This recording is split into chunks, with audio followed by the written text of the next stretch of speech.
My name is Audrey, and at 34 years old, I never imagined I would be sitting in a federal courtroom across from the people who gave birth to me. The air in the room was stale and cold, but the heat radiating from the plaintiff table was scorching. My father, Richard, sat with his arms crossed, staring at me with a look of pure loathing. Next to him, my mother, Cynthia, dabbed at her dry eyes with a silk handkerchief, performing the role of the heartbroken victim for the press gallery behind us. But it was my brother-in-law, Jamal, who made my blood boil the most. He sat there in a $3,000 bespoke suit, a suit I knew for a fact he had purchased with the very company funds he was accusing me of stealing. He caught my eye and smirked, tapping his watch as if to say, "Your time is up, Audrey." Their lawyer, Mr. Prescott, was a man who charged $600 an hour to destroy lives. He paced in front of the judge, waving a stack of financial records in the air like a weapon. "Your Honor!" he bellowed, his voice echoing off the mahogany walls.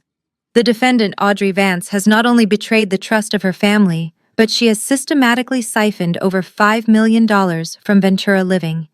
She is a parasite who took advantage of her aging parents, and we are asking for immediate seizure of her assets and the maximum prison sentence allowed by law." I sat there in silence. My hands were folded calmly on the table in front of me. They expected me to cry. They expected me to beg for mercy or scream that it was all a lie. That was the Audrey they knew, the doormat, the fixer, the one who always cleaned up their messes. But that Audrey died 3 weeks ago. Judge Harrison was an older man with sharp eyes that seemed to bore right through you. He didn't look at Mr. Prescott. He didn't look at the sobbing performance my mother was putting on. Instead, he was looking down at a single thin document my attorney had silently placed on his bench just moments before. The courtroom went deadly silent as the judge adjusted his glasses. He flipped the page. He read it again. Then he looked up, and for the first time his expression changed from boredom to confusion, and finally to anger. "Mr. Prescott, sit down," the judge ordered, his voice low and dangerous. Mr. Prescott froze mid-sentence. "But, Your Honor, I have more evidence of her embezzlement." "Sit down," the judge snapped. Judge Harrison turned his gaze directly to my father. "Mr. Richard Vance, I have a very simple question for you before we proceed. You are suing your daughter for stealing $5 million from Ventura Living. You claim she damaged the company reputation and devalued your assets." "Yes, Your Honor," my father said, puffing out his chest. "She destroyed everything I built." The judge held up the document my lawyer had submitted. It was a single sheet of paper with a red federal stamp. "That is interesting, Mr. Vance," the judge said, a cold smile playing on his lips. "Because according to this United States Patent and Trademark Revocation Order dated 3 weeks ago, you do not own Ventura Living. In fact, nobody does. This document states that the owner of the intellectual property withdrew the licensing rights. So my question is this: how can your daughter steal from a company that legally ceased to exist the moment she signed this paper?" My father's face went from red to a terrifying shade of paper white. Jamal's smirk vanished instantly, dropping his jaw as he scrambled to look at his own lawyer. The silence in that room was the sweetest sound I had ever heard. Before I tell you how I watched their entire empire crumble in a single heartbeat, please let me know where you are watching from in the comments below. Hit like and subscribe if you have ever had to burn a bridge just to stop your family from crossing it to hurt you. To understand how we got to this moment of absolute victory, we have to go back to the night it all started. The night of the gala. 3 weeks before the courtroom showdown, I stood under the crystal chandeliers of the Plaza Hotel Grand Ballroom, holding a glass of champagne I had not had time to drink. It was the 10th anniversary gala for Ventura, Living, the company I had built from a garage startup into a luxury empire. Just an hour earlier, I had shaken hands with the vice president of a global hotel chain, securing a $20 million contract that would double our revenue for the next fiscal year. I was exhausted, but proud. For the first time in my life, I truly believed I had earned my place at the table. My father, Richard, tapped his spoon against a crystal flute, silencing the room filled with 300 of New York's elite investors and designers. He stood on the stage looking distinguished in his tuxedo, a benevolent patriarch beaming with pride. I straightened my posture, smoothing the fabric of my black dress. I prepared myself to walk up those stairs. I had written his speech for him, outlining the hard work and the sleepless nights that brought us here. I expected him to call my name. I expected him to finally acknowledge that without me, Ventura Living would still be a bankrupt idea in his head. Ladies and gentlemen, my father began, his voice booming with charisma. Tonight is about the future. It is about a fresh face for a modern brand. For 10 years we have built a foundation, but now it is time to soar. It is time for leadership that embodies the beauty and grace of our products.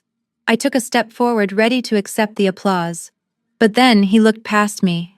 He looked directly at the VIP table where my sister Isabella sat sipping a martini.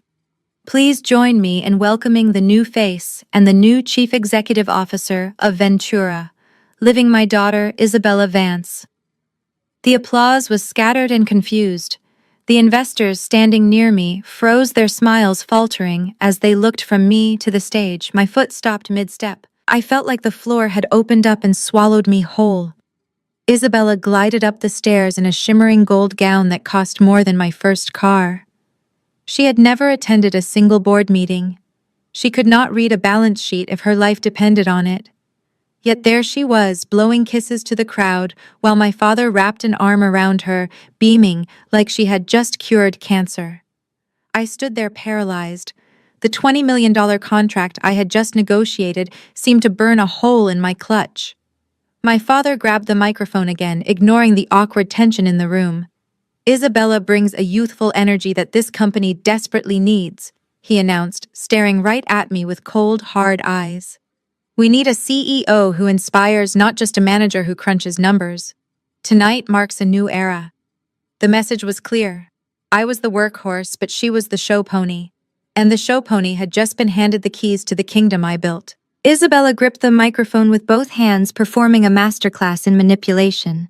She wiped away a non-existent tear, her voice trembling with practiced emotion as she thanked our parents for trusting her with their legacy.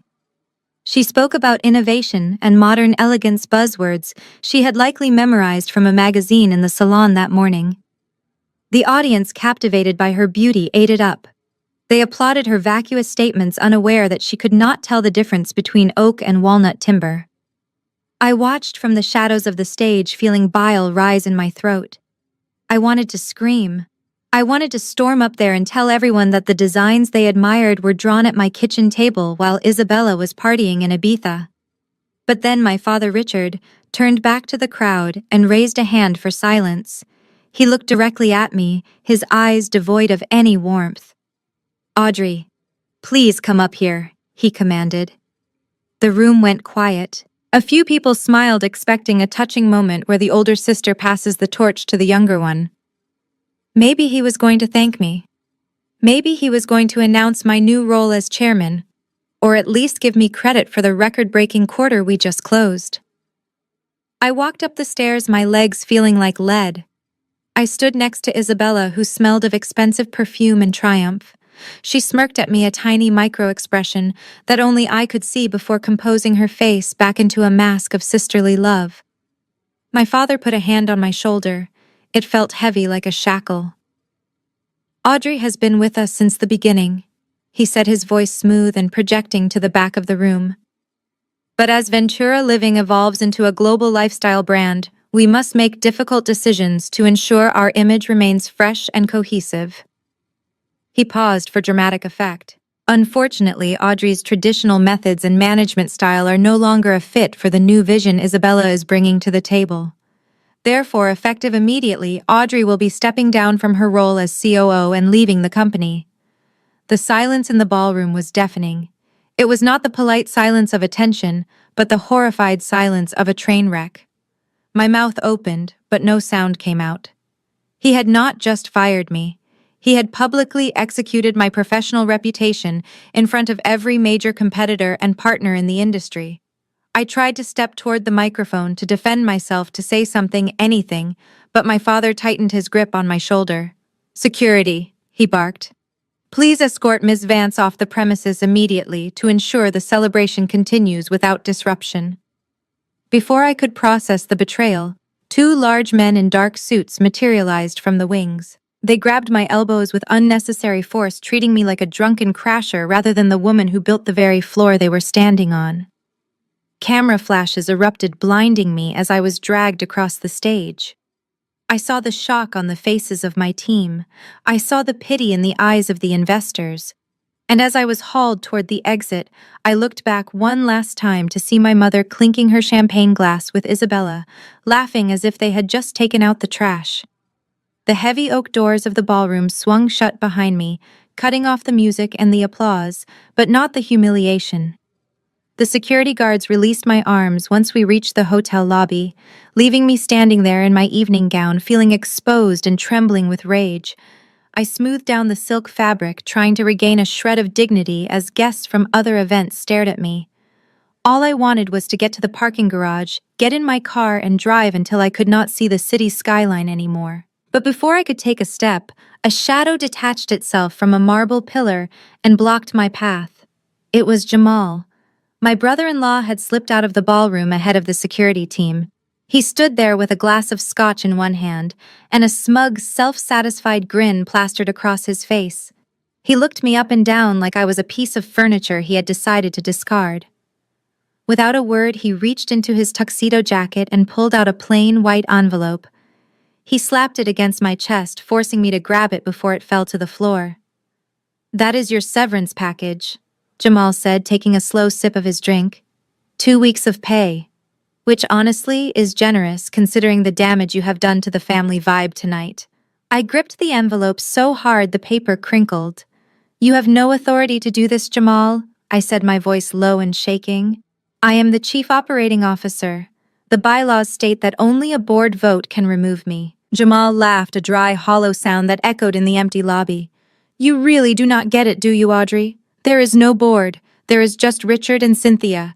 And now there is Isabella and me. We are the board, and we voted." He took a step closer, invading my personal space, smelling of expensive cologne and arrogance. "I have been waiting for this day for 3 years," he hissed, leaning down to whisper in my ear. "You were always so rigid, so obsessed with budgets and profit margins and sustainability. It was boring, Audrey. You were suffocating the brand. A luxury company needs people who know how to live luxuriously.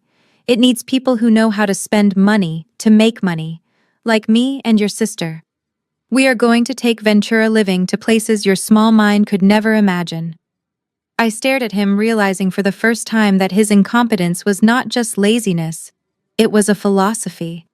He genuinely believed that burning cash was a business strategy. I stepped around him, wanting to end this conversation before I did something I would regret. "Not so fast," Jamal called out, spinning around. "One last thing." He held out his hand, palm open.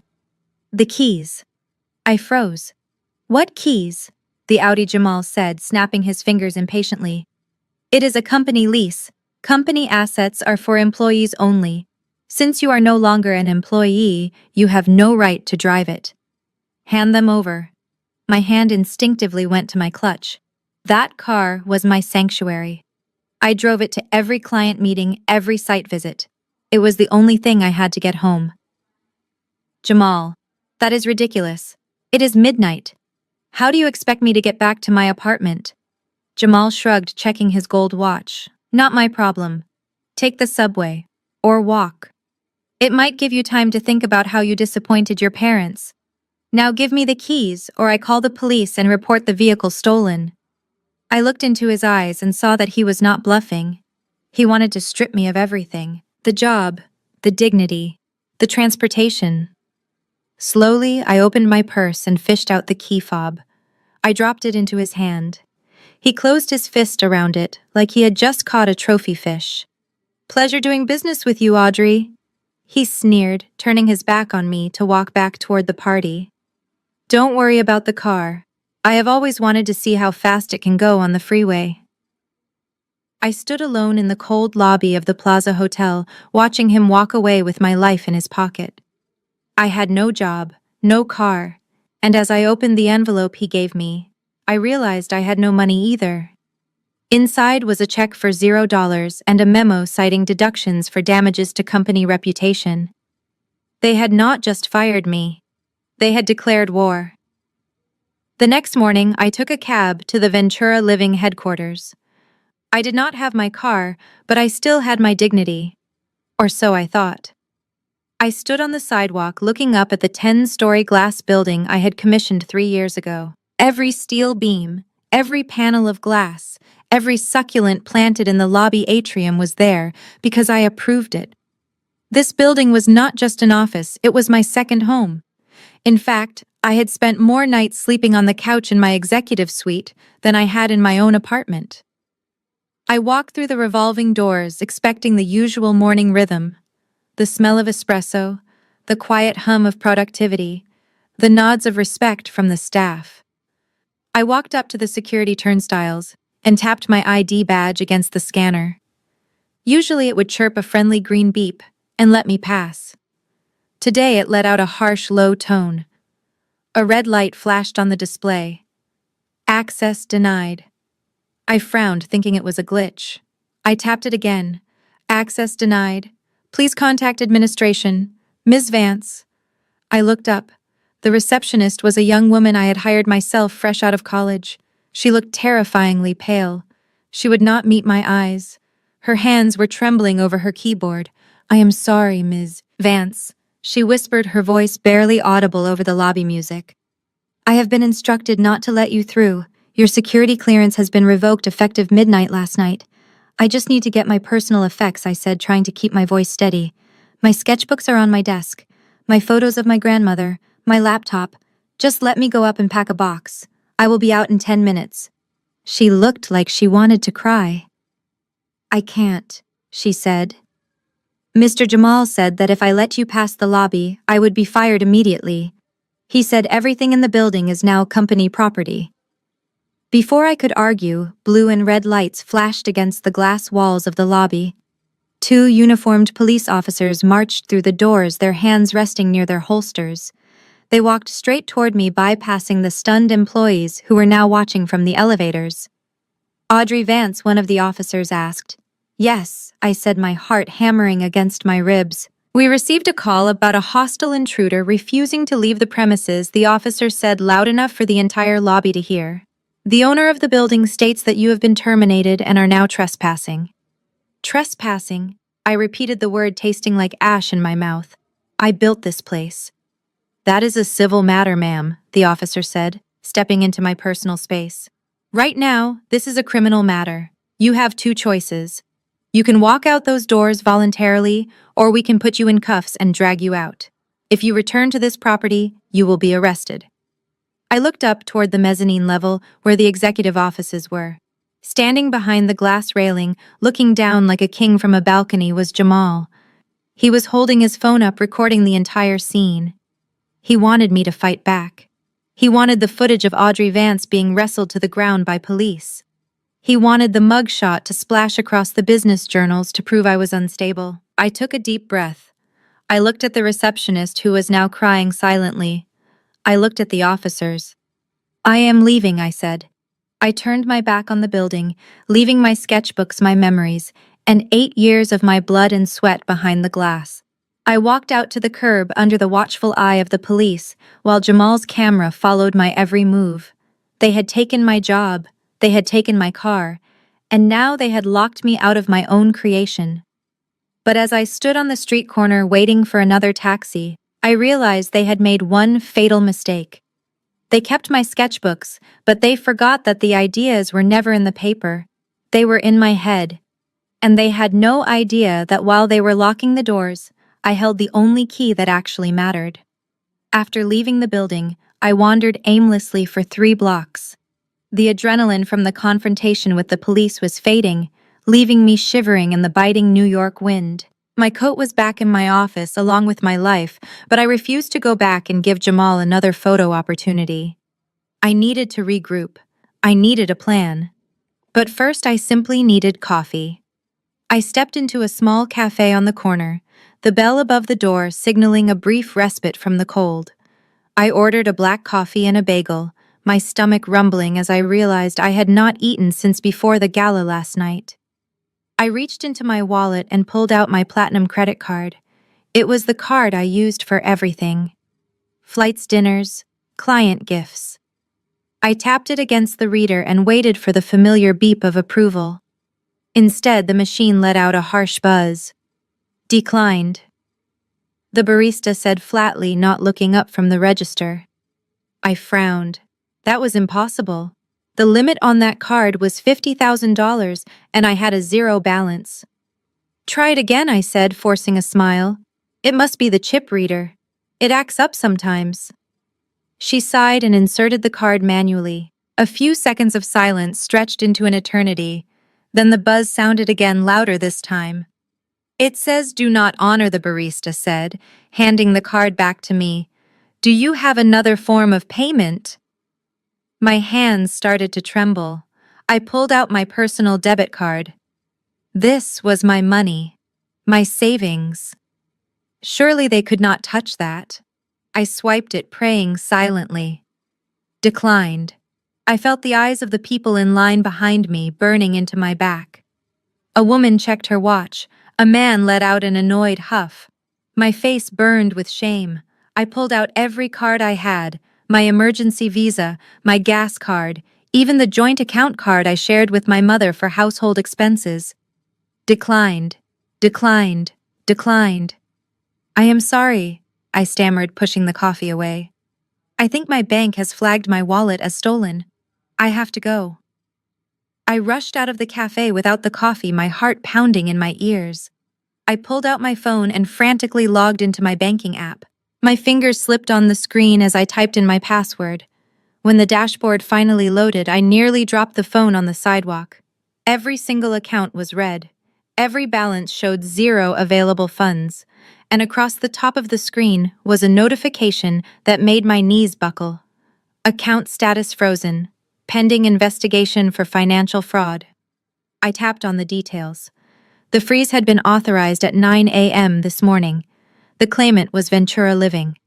The authorizing officer was Jamal Washington, CFO. I stood there on the busy street corner, watching taxis drive by, and realized the terrifying scope of their plan. Jamal had not just fired me. He had used his position to flag me as a criminal to the banks. Because our family assets were so intertwined, and because my name was still technically on the corporate accounts, he had used a loophole to freeze everything linked to my social security number. He claimed I was under investigation for embezzlement, so the bank automatically locked my personal assets to prevent me from hiding the stolen money. It was a lie, but it would take weeks for a lawyer to untangle it. And I did not have weeks. I did not even have money for a subway ticket. I looked at my reflection in a shop window.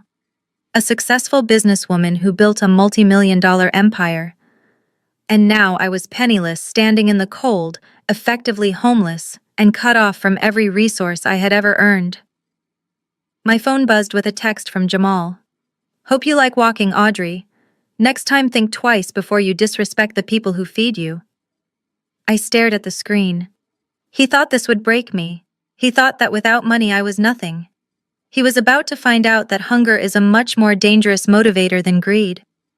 I trudged the 3 miles back to my apartment, my heels blistering my feet with every step. I had no money for a subway ticket, and my Uber account was linked to the frozen credit card. All I wanted was to lock my door, take a hot shower, and sleep until this nightmare ended. I reached my building, a sleek high-rise in Chelsea that I had picked out myself 3 years ago. I nodded to the doorman, who looked at me with a strange, pitying expression, but I was too exhausted to ask why. I rode the elevator up to the penthouse floor. I unlocked the door, expecting the silence of my sanctuary. Instead, I found the lights blazing. Sitting on my custom Italian leather sofa was my mother, Cynthia. Standing behind her like a gargoyle was a junior associate from Mr. Prescott's law firm. My mother did not even look up from her phone as I walked in. You look terrible, Audrey, she said, her voice dripping with disdain. I suppose walking is good exercise for you now that you do not have the Audi. How did you get in here? I asked, dropping my purse on the floor. Get out. This is my home. Cynthia finally looked at me. She stood up, smoothing her Chanel skirt. That is where you are confused, dear. This apartment is listed as a corporate residence for executive officers of Ventura Living. We put it under the company name to save on property taxes, remember? It was your idea, actually. And since you are no longer an executive, you are essentially squatting on company property. The room spun. She was right. I had structured the purchase that way to help the company write off the expenses during a tough fiscal year. I had paid the mortgage payments from my salary, but on paper the deed belonged to the entity I no longer worked for. You cannot do this, Mom, I said, my voice cracking. I paid for this sofa. I paid for the paint on these walls. Where am I supposed to go? That is not my problem, Cynthia snapped. You should have thought about that before you tried to undermine your sister and steal from the family that raised you. You are ungrateful, Audrey. You have always been ungrateful. We gave you a job. We gave you a title. We let you live in this luxury penthouse rent-free, while your father and I worked ourselves to the bone. And this is how you repay us. By acting like a victim. I stared at her, unable to comprehend the level of delusion. I was the one who worked 18-hour days while she and Dad spent months vacationing in the Hamptons. I was the one who saved the company from bankruptcy. And now she was calling me a leech. The lawyer stepped forward, handing me a thick envelope.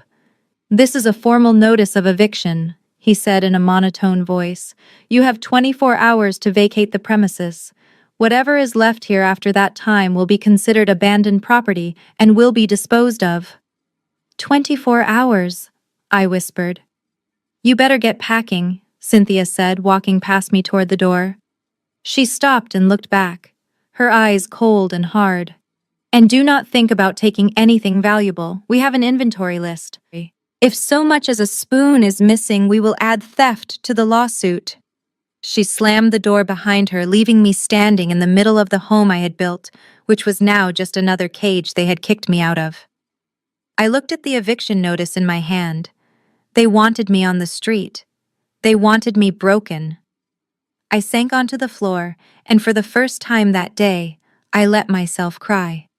Not out of sadness, but out of a terrifying realization. I had absolutely nothing left to lose.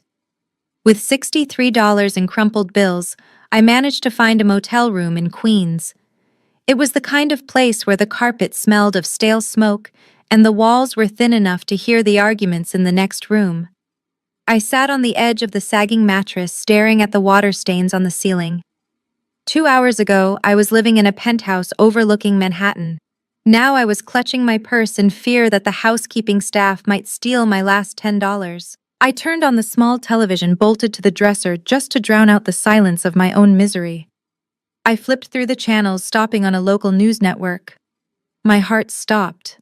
There on the screen sat Isabella. She was not wearing the gold dress from the gala. Instead, she was dressed in a modest beige suit, wearing minimal makeup, and looking at the interviewer with wide, tear-filled eyes. The headline across the bottom of the screen read, "The Fall of a Founder Scandal at Ventura Living." It is incredibly difficult for our family right now, Isabella said, her voice trembling. We have tried to protect Audrey for years, but her addiction has spiraled out of control. We could no longer ignore the financial irregularities. I gripped the remote so hard my knuckles turned white. Addiction. I had never touched a drug in my life. I barely even drank alcohol. My only addiction was the 80-hour work weeks I put in to build that company. The interviewer leaned in with feigned sympathy. So the rumors about the missing $5 million are true? Isabella wiped away a fake tear. We are still auditing the books, but yes. It seems she was siphoning funds to support a very lavish and destructive lifestyle. We had to remove her, not just for the sake of the company, but to force her to get the help she desperately needs. We love her, and we just want her to get better. I felt bile rise in my throat. It was a masterclass in character assassination. By framing my firing as a family intervention, she successfully painted me as unstable and dangerous, while making herself look like the compassionate savior. She was not just firing me. She was ensuring that no other company would ever hire me again. Who would trust an embezzling addict with their business? I turned off the TV, plunging the room back into silence. They were not satisfied with taking my money and my home. They wanted to destroy my name. They wanted to make sure I was so buried under lies that I could never crawl out. I walked to the bathroom mirror and looked at my tired reflection. They thought this interview was the final nail in my coffin, but they forgot that when you destroy someone's reputation, you also destroy their fear. I had nothing left to protect, which meant I had nothing stopping me from fighting back. I thought the television interview was the rock bottom, but I was wrong. The digital age has a way of turning a personal tragedy into a public spectator sport, and Jamal was the ringmaster. My phone, which I had kept on only in the desperate hope that my lawyer might call, started vibrating so violently it nearly danced off the chipped nightstand. It was not a call. It was a flood. I picked it up and saw that I had been tagged in a post on the official Ventura Living Instagram page. Jamal had uploaded a carousel of images with the caption, "Transparency is key. We are heartbroken to reveal the extent of the theft." I swiped through the images, my breath hitching in my chest. They were invoices, high-resolution scans of receipts for things I would never buy. A $50,000 charter for a private yacht in the Mediterranean. A $20,000 invoice for diamond earrings. A bill for a week-long stay at a 7-star resort in Dubai. And at the bottom of every single document was a signature. It looked like mine. The loop of the A, the sharp slant of the V. It was a terrifyingly good forgery, likely traced from the thousands of legitimate contracts I had signed over the years. But the dates were all wrong. I stared at the date on the yacht invoice.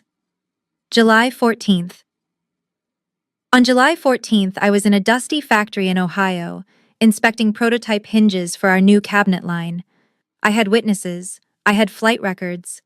But none of that mattered to the internet. The comment section was a cesspool of hatred. Thousands of strangers who had never met me were tearing me apart. One comment read, "I hope she rots in prison for stealing from her own family." Another said, "Look at her face in the photos, she looks so entitled." #justice. For Ventura Living was already trending. It was not just strangers. I watched in horror as people I knew began to turn on me. Former college roommates, vendors I had worked with for years. Even a woman I had considered my best friend sent me a direct message that simply read, "I cannot believe you lied to me. Do not contact me again." I tried to type a response to post a denial, but my fingers froze. What was the point? Jamal had the verified account. He had the platform. I was just the disgraced sister shouting into the void from a Motel 6. Every notification was a new stab wound. Every vibration was a reminder that my reputation, the one thing I valued above all else, was being incinerated in real time. I turned off the phone, throwing it onto the bed like it was a venomous snake. The room fell silent again, but the silence was heavier now. I pulled my knees to my chest, sitting in the dark. I was completely radioactive. No one would hire me. No one would believe me. I was the villain in their narrative, and for the first time in my life, I felt truly and utterly alone.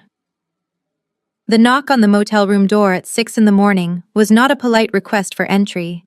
It was a heavy, authoritarian pounding that shook the thin frame. My heart leaped into my throat.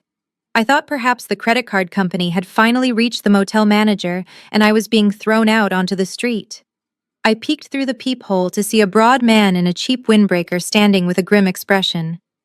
I opened the door with the chain still on. "Audrey Vance?" he asked, checking a clipboard. "Yes," I whispered. He shoved a thick stack of papers through the crack in the door.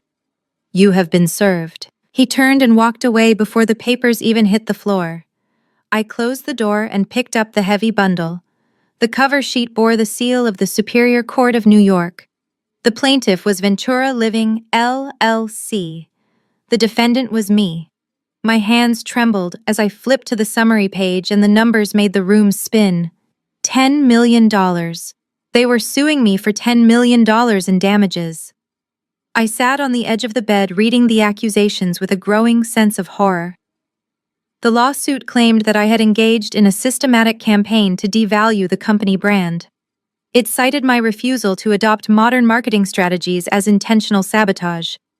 It claimed that the stress I caused the shareholders, meaning my parents and sister, had resulted in significant emotional distress and medical bills. But the most terrifying count was at the bottom: civil theft and conversion of corporate funds.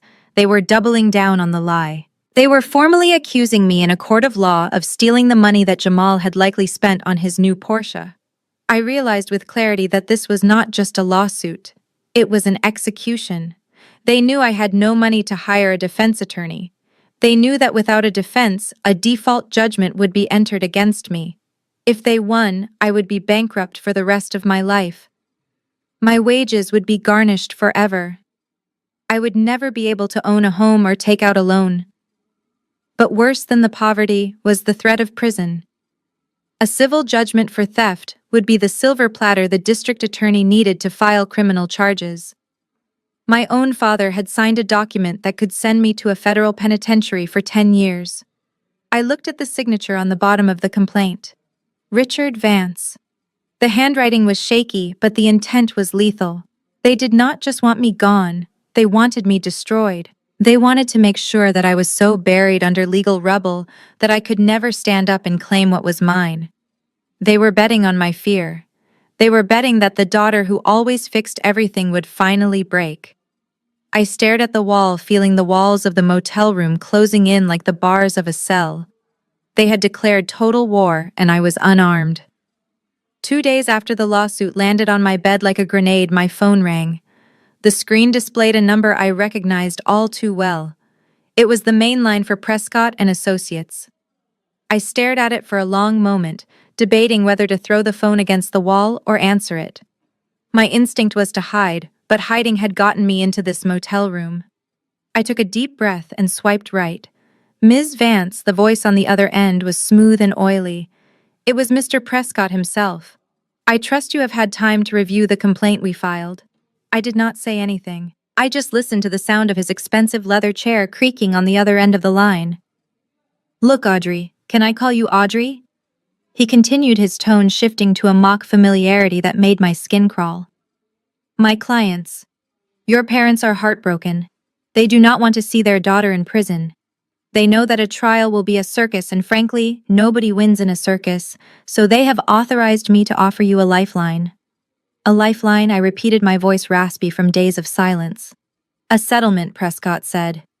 We are willing to drop the civil suit, and more importantly, we will agree not to forward the evidence of theft to the district attorney. No prison time, no felony record. You can walk away free. I knew there was a catch. There was always a catch. What are the terms? Simple, he said. First, you will sign a full confession admitting that you misappropriated company funds due to a gambling addiction. Second, you will sign over any and all equity or stock options you believe you hold in Ventura Living. And third, you will issue a public apology video to be posted on all social media platforms, clearing your sister and brother-in-law of any wrongdoing. I gripped the phone so tight I thought the screen might crack. They did not just want my money. They wanted my soul. They wanted me to permanently brand myself as a criminal and a liar so that they could remain the pristine victims. If I signed that paper, I would never work again. I would be the crazy addict sister forever. Audrey, are you there? Prescott pressed. This offer expires at 5 p.m. today. If you decline, I will have the DA on the phone by 5:01. You are looking at 10 years in federal prison. Do you really want to spend your 30s in a cage? The threat hung in the air, heavy and suffocating. For a second, I considered it. The fear of prison was real. But then I thought about Isabella's smirk on TV. I thought about Jamal taking my car key. I thought about my father throwing me off that stage. Mr. Prescott, I said, my voice surprisingly steady. You can tell my parents that I appreciate their concern, but you can also tell them that I would rather rot in a cell for 100 years than sign my name to a lie. Ms. Vance, do not be stupid. He snapped, his nice guy facade dropping instantly. I am not being stupid, I cut him off. I am being honest. Something your clients know nothing about. I will not sign. I will not apologize. And I will not disappear. I hung up the phone before he could say another word. The silence returned to the room, but the air felt different now. I was still broke. I was still homeless. But I had just looked the devil in the eye and told him to go to hell. I did not know how I was going to fight them yet, but I knew one thing for certain. I was done running. The phone rang again 10 minutes later. The screen lit up with a photo of my mother, a picture I had taken of her in the Hamptons last summer. She looked elegant, smiling the perfect matriarch. I stared at it, my thumb hovering over the decline button. A small, foolish part of me, the part that was 5 years old and just wanted to show her my drawings, wanted to believe she was calling to check on me. Maybe she didn't know about the eviction. Maybe she didn't know I was starving in a motel. I slid my thumb across the screen. Mom. Audrey. Her voice was a breathless, jagged sob. Oh God, Audrey. Why are you doing this to us? I sat up on the stiff mattress, the sudden accusation hitting me like a physical blow. I am not doing anything, Mom. You guys sued me. I am sitting in a motel room because you kicked me out of my home. Stop it, she cried, the sound echoing tinny and sharp in the small room. Stop playing the victim. It is unbecoming. We had no choice, Audrey. You were out of control. But listen to me, I can fix this. I can stop your father. I can make it all go away. I held my breath. How? Just sign the papers, honey. Her voice dropped to a conspiratorial whisper, the tone she used when sharing gossip. Mr. Prescott told me about the offer. It is a good offer, Audrey. Just sign the confession. Admit you made a mistake. If you do that, I will make sure your father drops the lawsuit. I will make sure you don't go to prison. We will even give you some money to get started somewhere else. Somewhere far away. I felt a coldness spread through my chest that had nothing to do with the motel's air conditioning. You want me to confess to a crime I didn't commit? You want me to destroy my name so Isabella can play CEO? Why do you hate your sister so much? She screamed, the facade of concern shattering instantly. Why can't you just let her have this?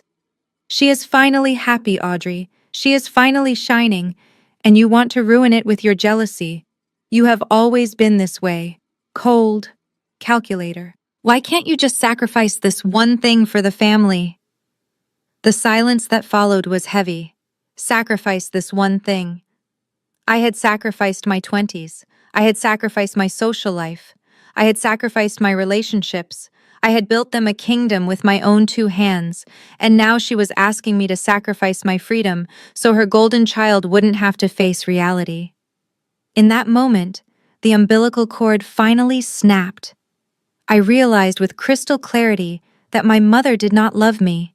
She didn't even like me. To her, I was just the engine that kept the lights on, and now that the engine was making noise, she wanted to swap it out.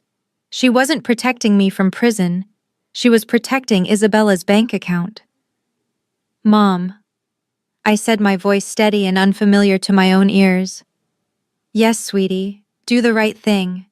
I am going to do the right thing, I said, but not for you. I hung up the phone. I didn't cry. I didn't scream. I simply blocked her number. Then I blocked my father. Then Isabella. Then Jamal. With every tap of the screen, the weight on my shoulders grew lighter. They wanted a villain, fine. I would be the villain. But they were about to learn that the only thing more dangerous than a villain is a hero who is done being a victim. That night, my body finally gave out. The stress combined with the lack of food and the freezing temperature of the motel room sent me into a violent fever. I lay curled in a ball under the thin, scratchy blanket, shivering uncontrollably while sweat soaked through my clothes. My head throbbed with a rhythm that matched the blinking neon sign outside the window. In the delirium of the fever, memories washed over me like a tidal wave. I saw myself at 24, missing my best friend's wedding because I had to fix a supply chain crisis in Vietnam. I saw myself at 28 spending Christmas Eve alone in the office, reconciling the annual budget because my father had messed up the numbers again. I saw myself handing over my bonus checks year after year to pay for Isabella's design school tuition, even though she rarely attended class. For a decade, I had been the mule. I carried the load. I took the hits. I cleaned up the messes. I convinced myself that this was love. I told myself that family supports each other. But lying there on that stained mattress with my teeth chattering, I finally saw the truth. It was not love. It was parasitism. I was just a host body they had fed on until I was dry, and now that they had found a new way to feed, they had discarded the husk. I thought about the way my father looked at Isabella on that stage, the pride in his eyes. He had never looked at me like that. Not once. When I graduated summa cum laude, he asked why I didn't get a job at Goldman Sachs. When I built his company into an empire, he complained that I worked too much. Nothing was ever enough. Nothing would ever be enough. Sometime around 3 in the morning, the shivering stopped. The fever broke, leaving me weak but strangely clear-headed. I sat up in the darkness. The tears had dried on my face, leaving my skin tight. I looked at my hands. These were the hands that built Ventura Living. These were the hands that signed the checks. These were the hands that held the pen. A cold calm settled over me. It was a terrifying sensation, like the eye of a hurricane. The sadness was gone. The fear of prison was gone. The desperate need for their approval was gone. In its place was something harder, something sharper. I was done being the daughter. I was done being the sister. If they wanted a war, I would not just fight them. I would obliterate them. I would not leave a single stone of their false kingdom standing. I stood up and walked to the corner of the room where my battered suitcase lay.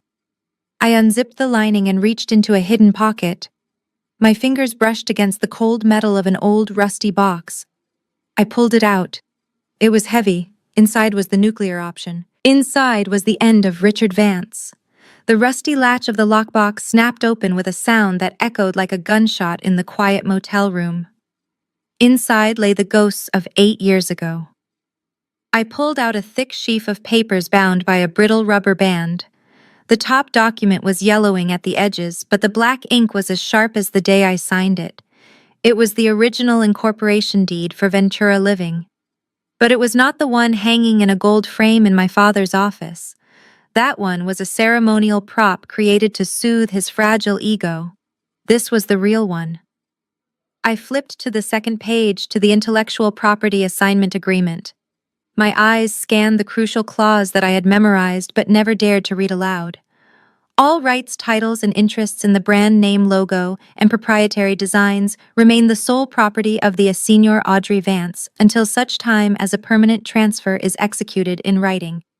I traced my signature at the bottom. I had never executed that transfer. For 8 years, I had allowed them to use my name, my designs, and my brand under a revocable license because I wanted my father to feel like a big man.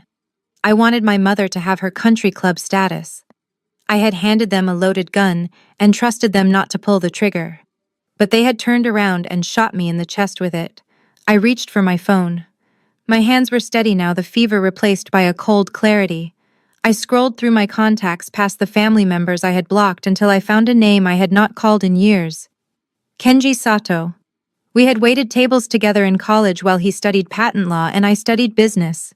He was the only person outside the family who knew the truth about the company origins because he was the one who helped me file the paperwork when my father was legally blacklisted from owning assets. The phone rang 4 times before he picked up. Audrey. His voice was thick with sleep. It is 3 in the morning. Is everything okay? No, Ken. I said, my voice cutting through the darkness. Everything is far from okay, but it is about to be corrected. I saw the news, Ken said, his tone shifting instantly to professional alertness. I saw the lawsuit, the embezzlement claims. It is a mess, Audrey. They are trying to bury you. It is not a mess, I replied, staring at the document in my lap. It is a trap. And they just walked right into it. What do you want to do? He asked.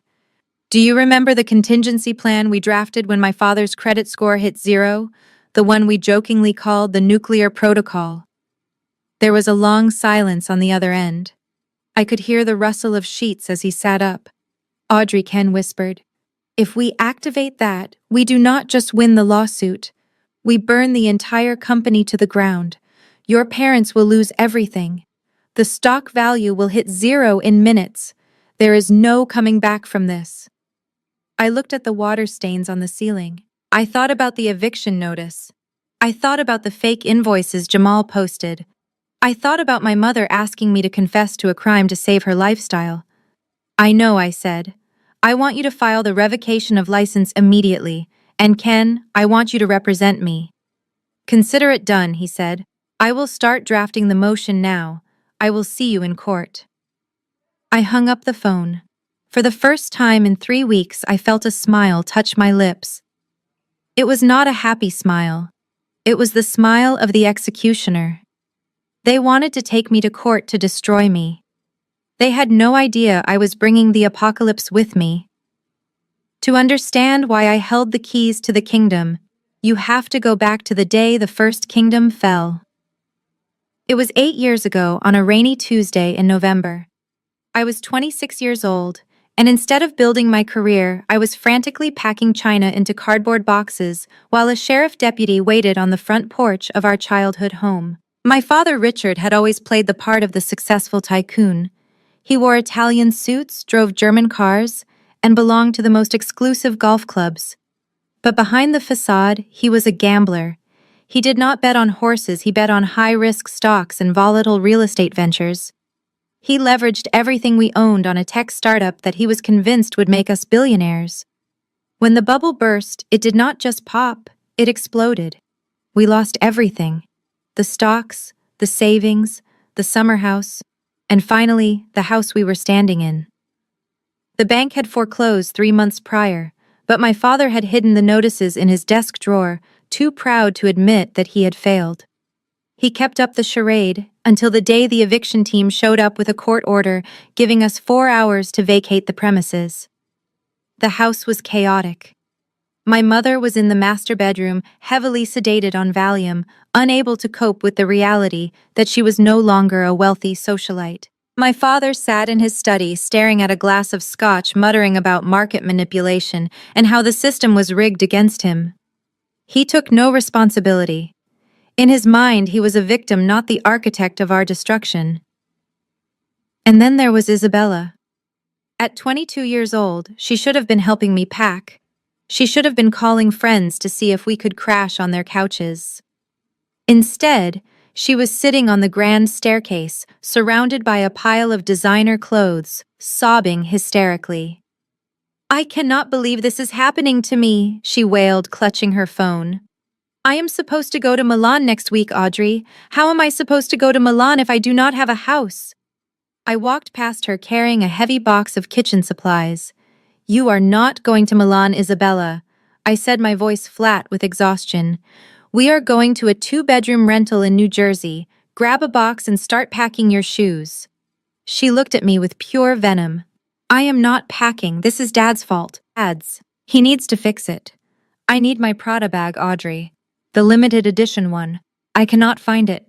Did the movers take it? Tell them to give it back. I stopped and looked at her. We were homeless. Our credit was destroyed.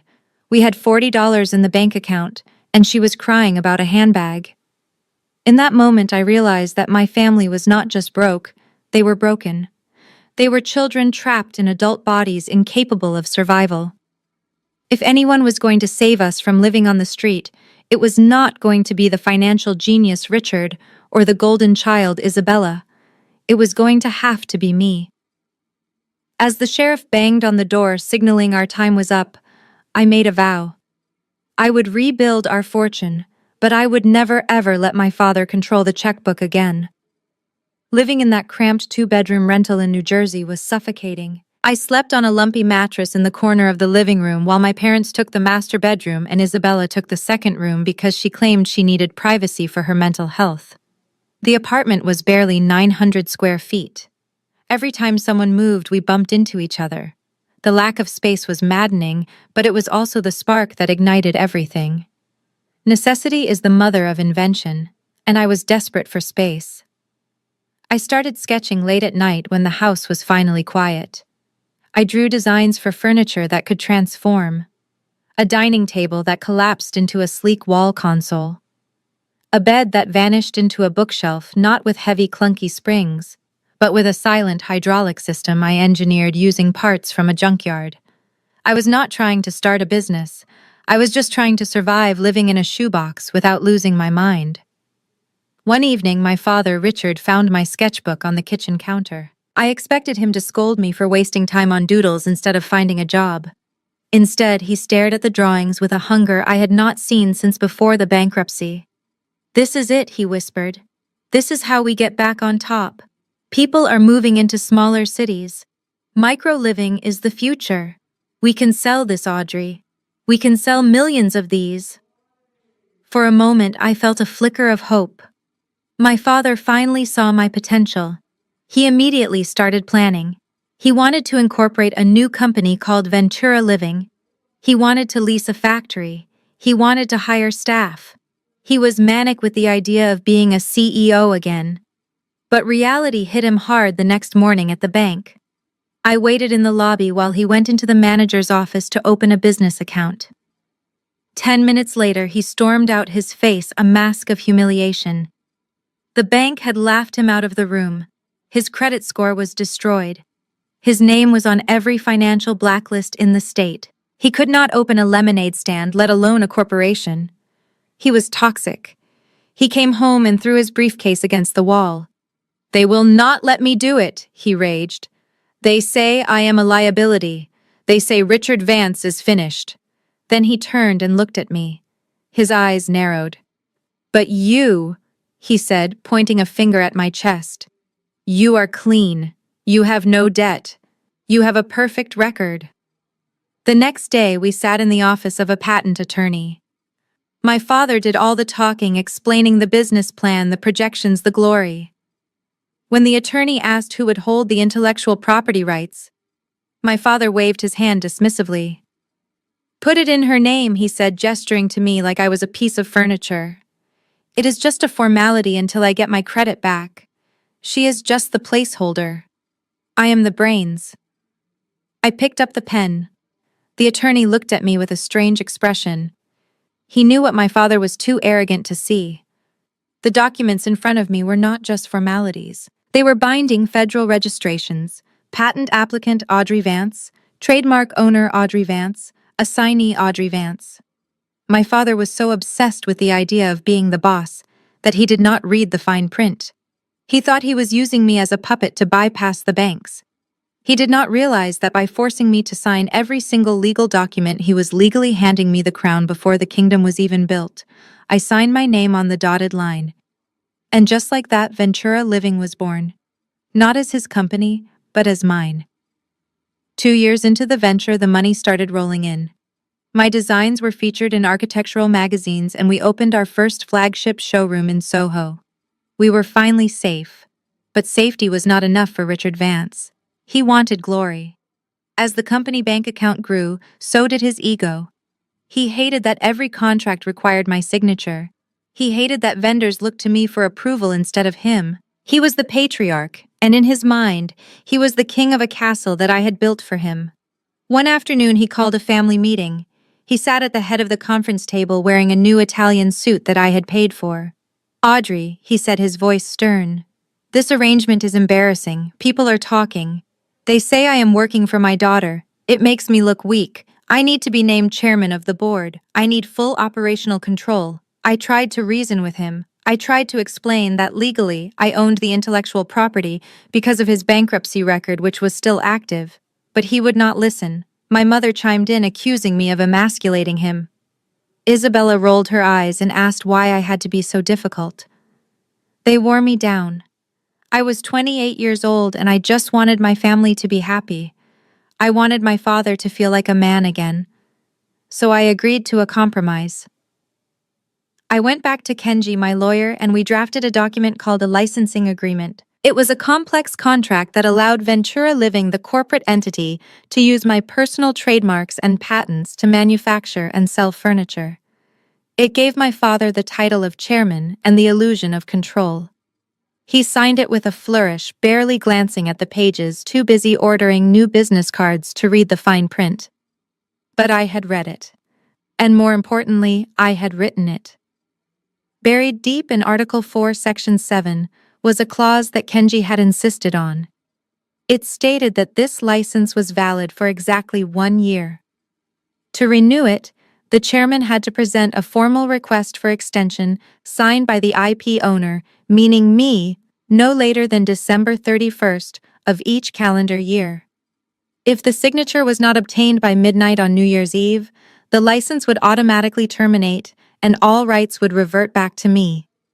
For 6 years, I quietly signed that renewal paper every December. My father never asked for it. He probably forgot the clause even existed. I kept the company alive with a stroke of my pen year after year, protecting them from their own negligence. But this year, in their haste to fire me and humiliate me, they had forgotten the most important date on the calendar. They had kicked me out 3 weeks into January, which meant that on December 31st, while they were popping champagne and plotting my demise, the clock had run out. They were driving a stolen car, and they did not even know the engine had been remotely disabled. I sat across from Kenji in his modest office in Brooklyn. The desk between us was covered in legal briefs and coffee cups, but the only piece of paper that mattered was the calendar. Kenji tapped the date circled in red ink. December 31st. It is January 25th. Audrey, he said, leaning back in his chair. That means for 25 days Ventura Living has been operating without a license. I stared at the calendar and then at the contract. The clause was ironclad. Without my signature on a renewal request by midnight on New Year's Eve, the rights to use the brand name, the logo, and the patent designs reverted 100% back to me. The grace period was 0 days. Where were they on New Year's Eve? Kenji asked, knowing full well the answer. I pulled up Isabella's Instagram feed. I scrolled back 3 weeks. There they were. My father Richard holding a bottle of Dom Perignon, my mother dancing on a table, Isabella taking selfies with celebrities. The geotag read Aspen, Colorado. They were partying, I said. They were so busy celebrating the year of their new leadership that they forgot to do the one thing that kept the company legal. They forgot to ask for my permission. Kenji let out a low whistle. Do you realize what this means, Audrey? This is not just a breach of contract. This is trademark infringement on a massive scale. Every single sofa they have sold since January 1st is counterfeit. Every dollar they have collected is proceeds from illegal activity. Technically speaking, Ventura Living is now a pirate operation.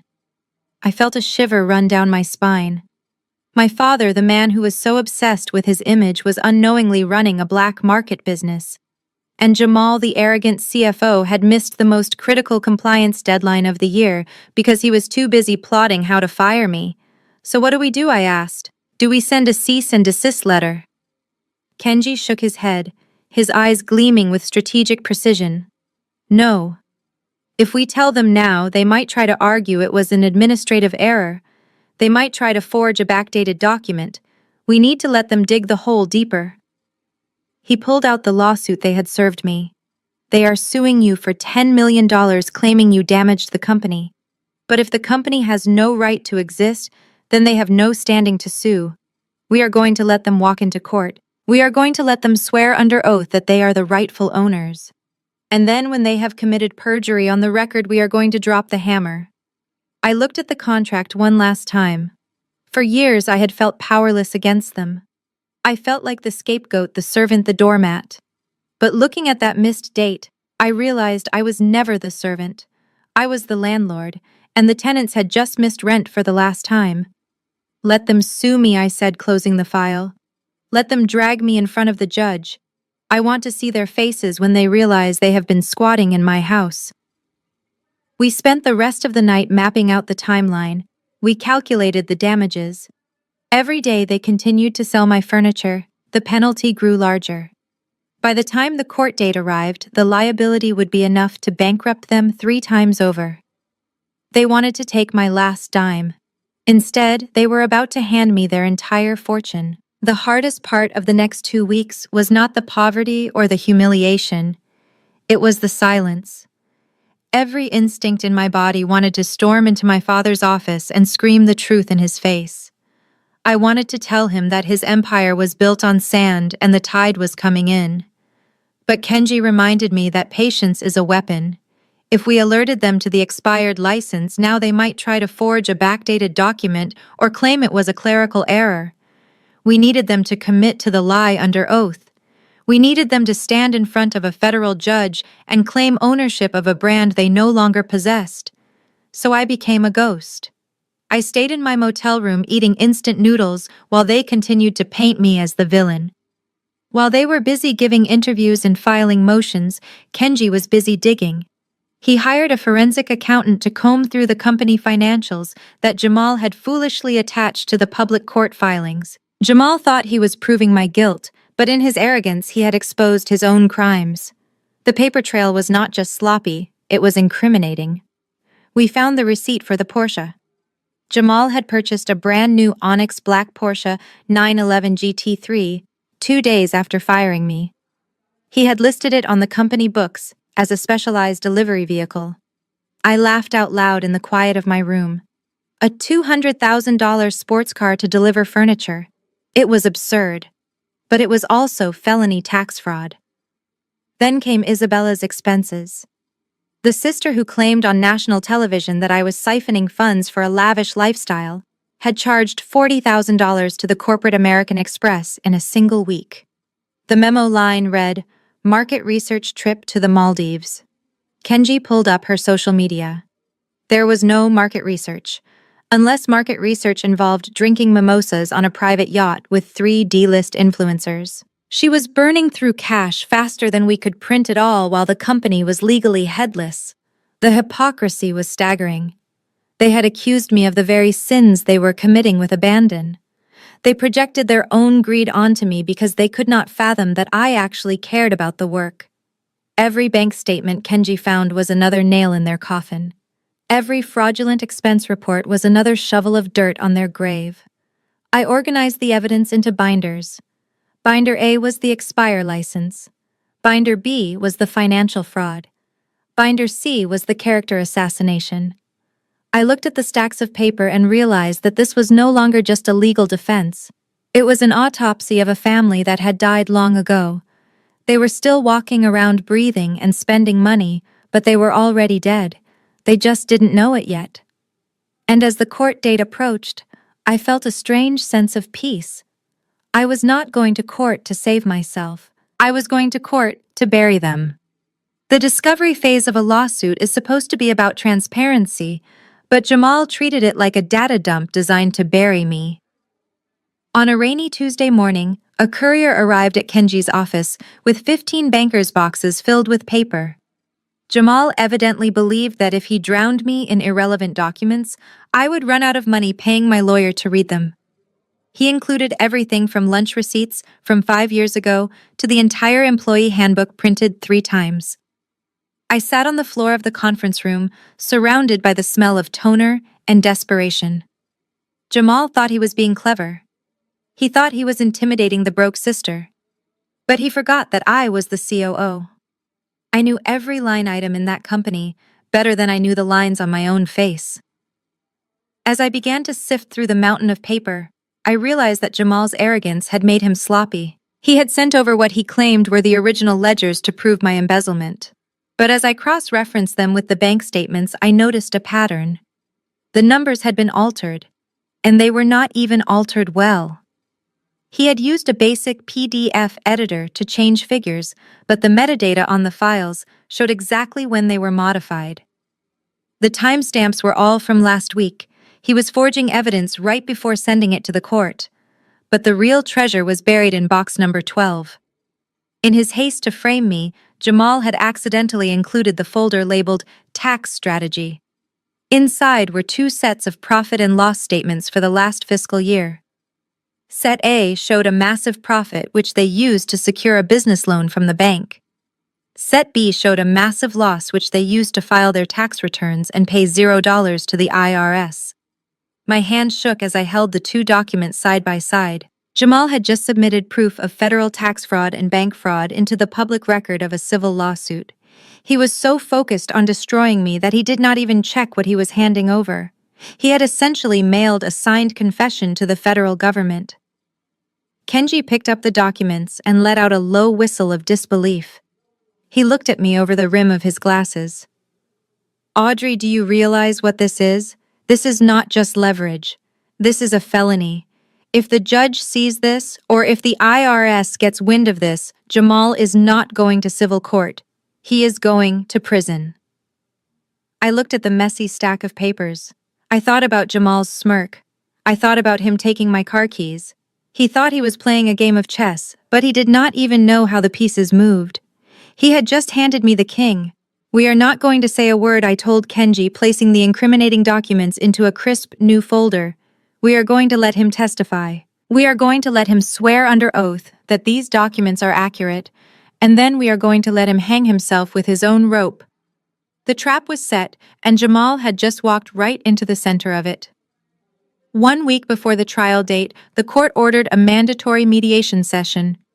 It was a procedural formality designed to force settlements and keep messy family disputes out of the public record. We met in a neutral conference room in downtown Manhattan, a space with gray walls and fluorescent lighting that hummed with a low headache-inducing buzz. I arrived 10 minutes early wearing a simple black suit I had purchased from a thrift store for $12. It was slightly too big in the shoulders and the fabric was worn, but it was clean.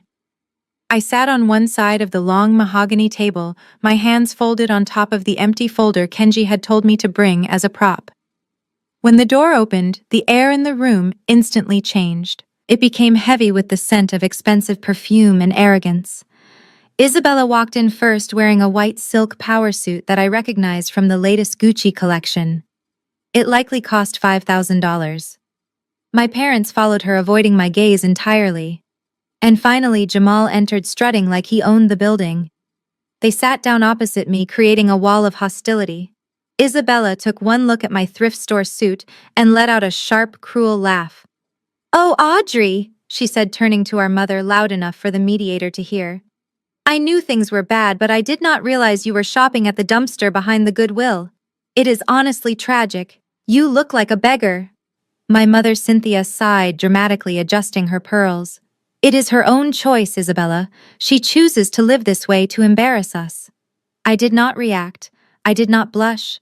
I did not look down at my fraying cuffs. I simply watched them. I watched how Isabella checked her reflection in her phone screen every 30 seconds. I watched how my father's hands shook slightly as he reached for the water pitcher.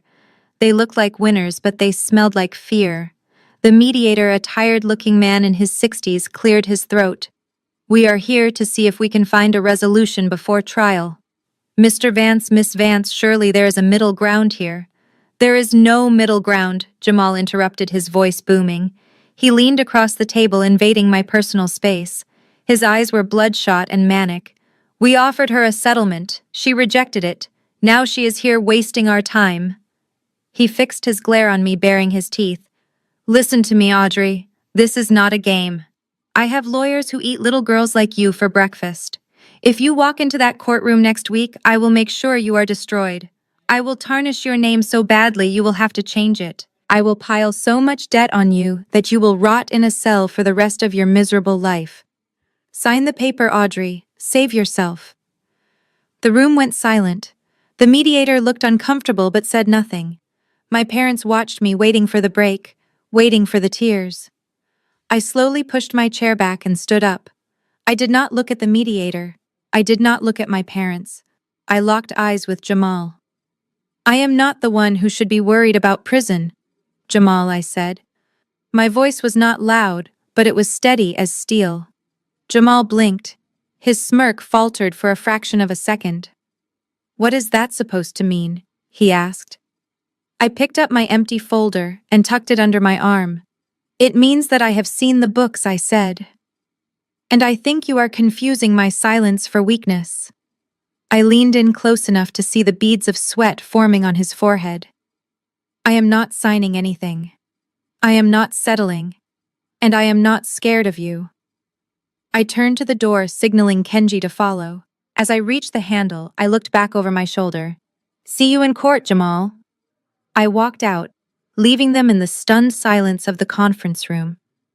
As the heavy door clicked shut behind me, I heard Jamal whisper to his lawyer in a voice that was no longer arrogant, but terrified. Why is she smiling? Why is she not afraid?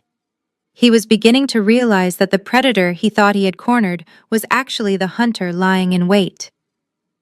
The night before the trial, my family decided to celebrate their victory early. Thanks to the digital window of social media, I had a front row seat to their arrogance.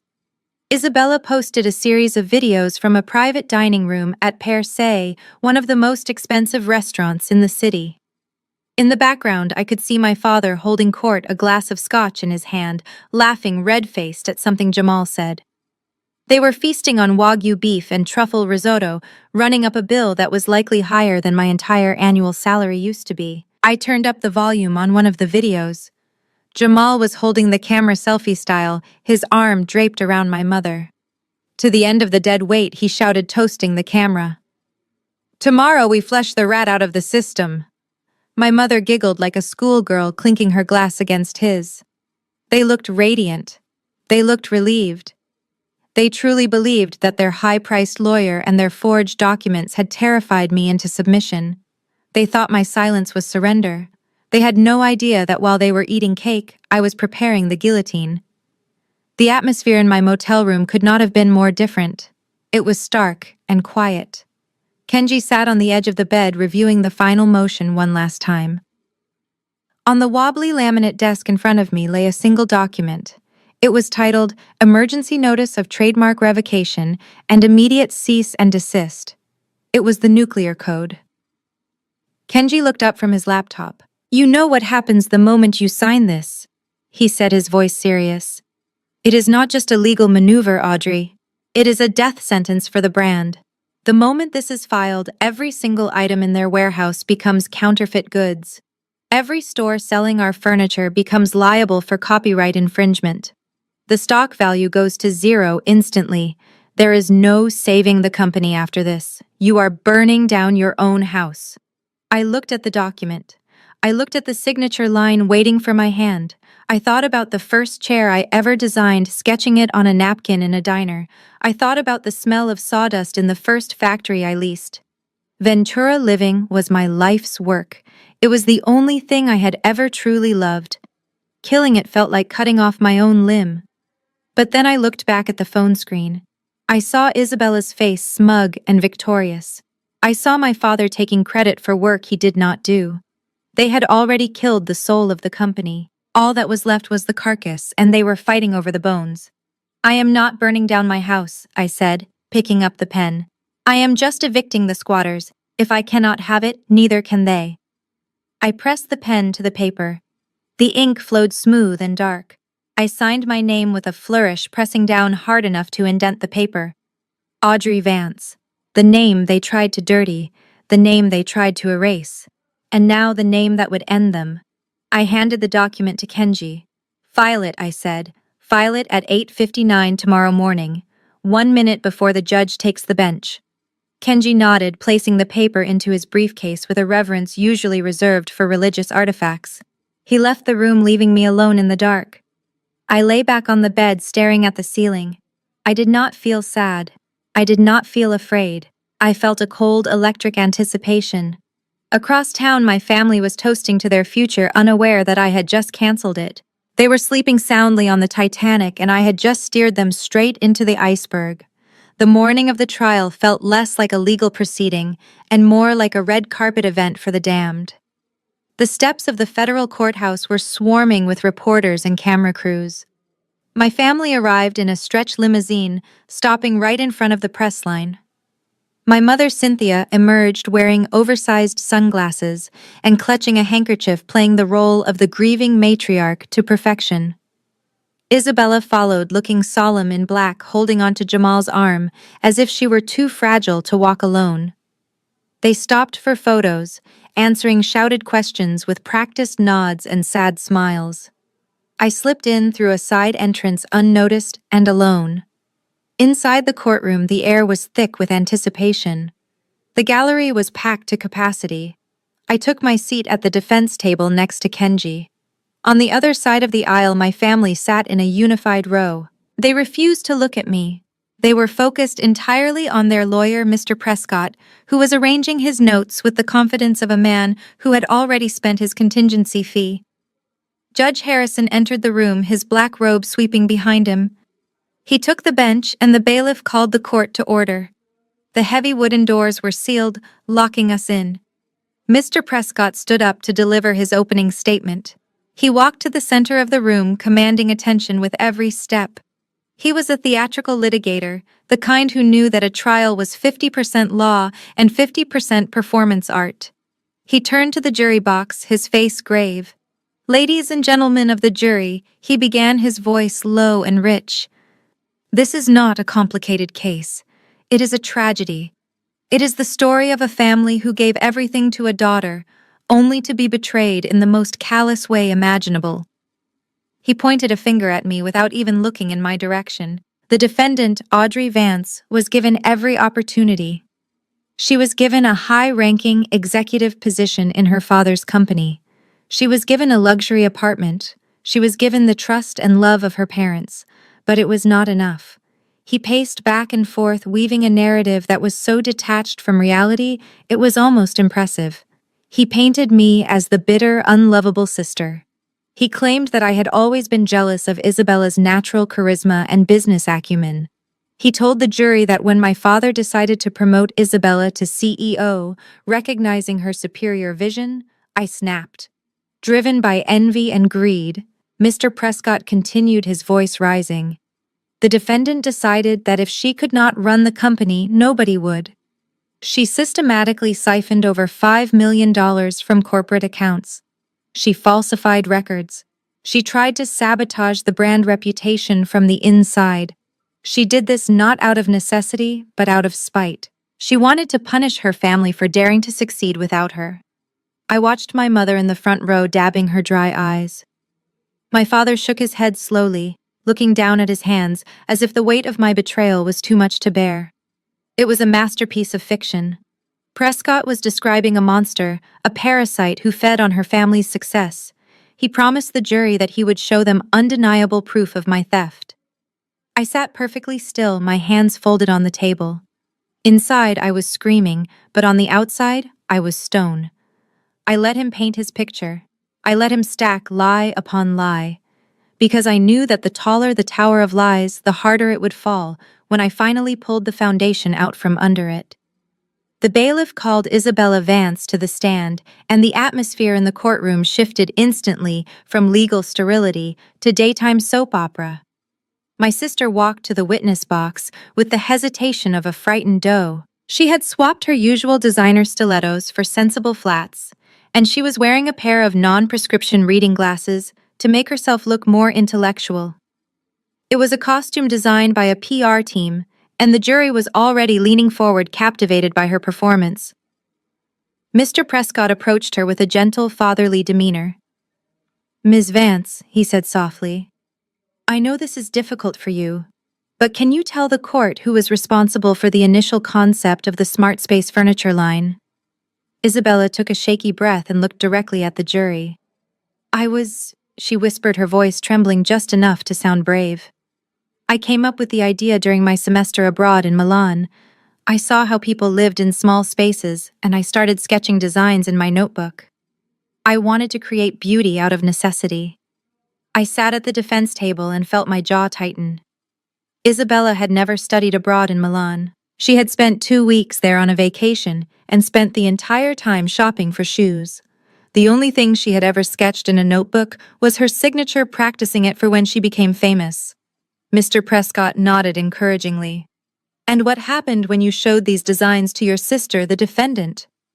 Isabella wiped away a single perfectly timed tear. "I trusted her," she said. "I was young. I did not know anything about patents or business. I showed Audrey my sketchbook because I wanted her advice. She told me the drawings were childish. She told me to stick to modeling. But then 6 months later, I saw my designs.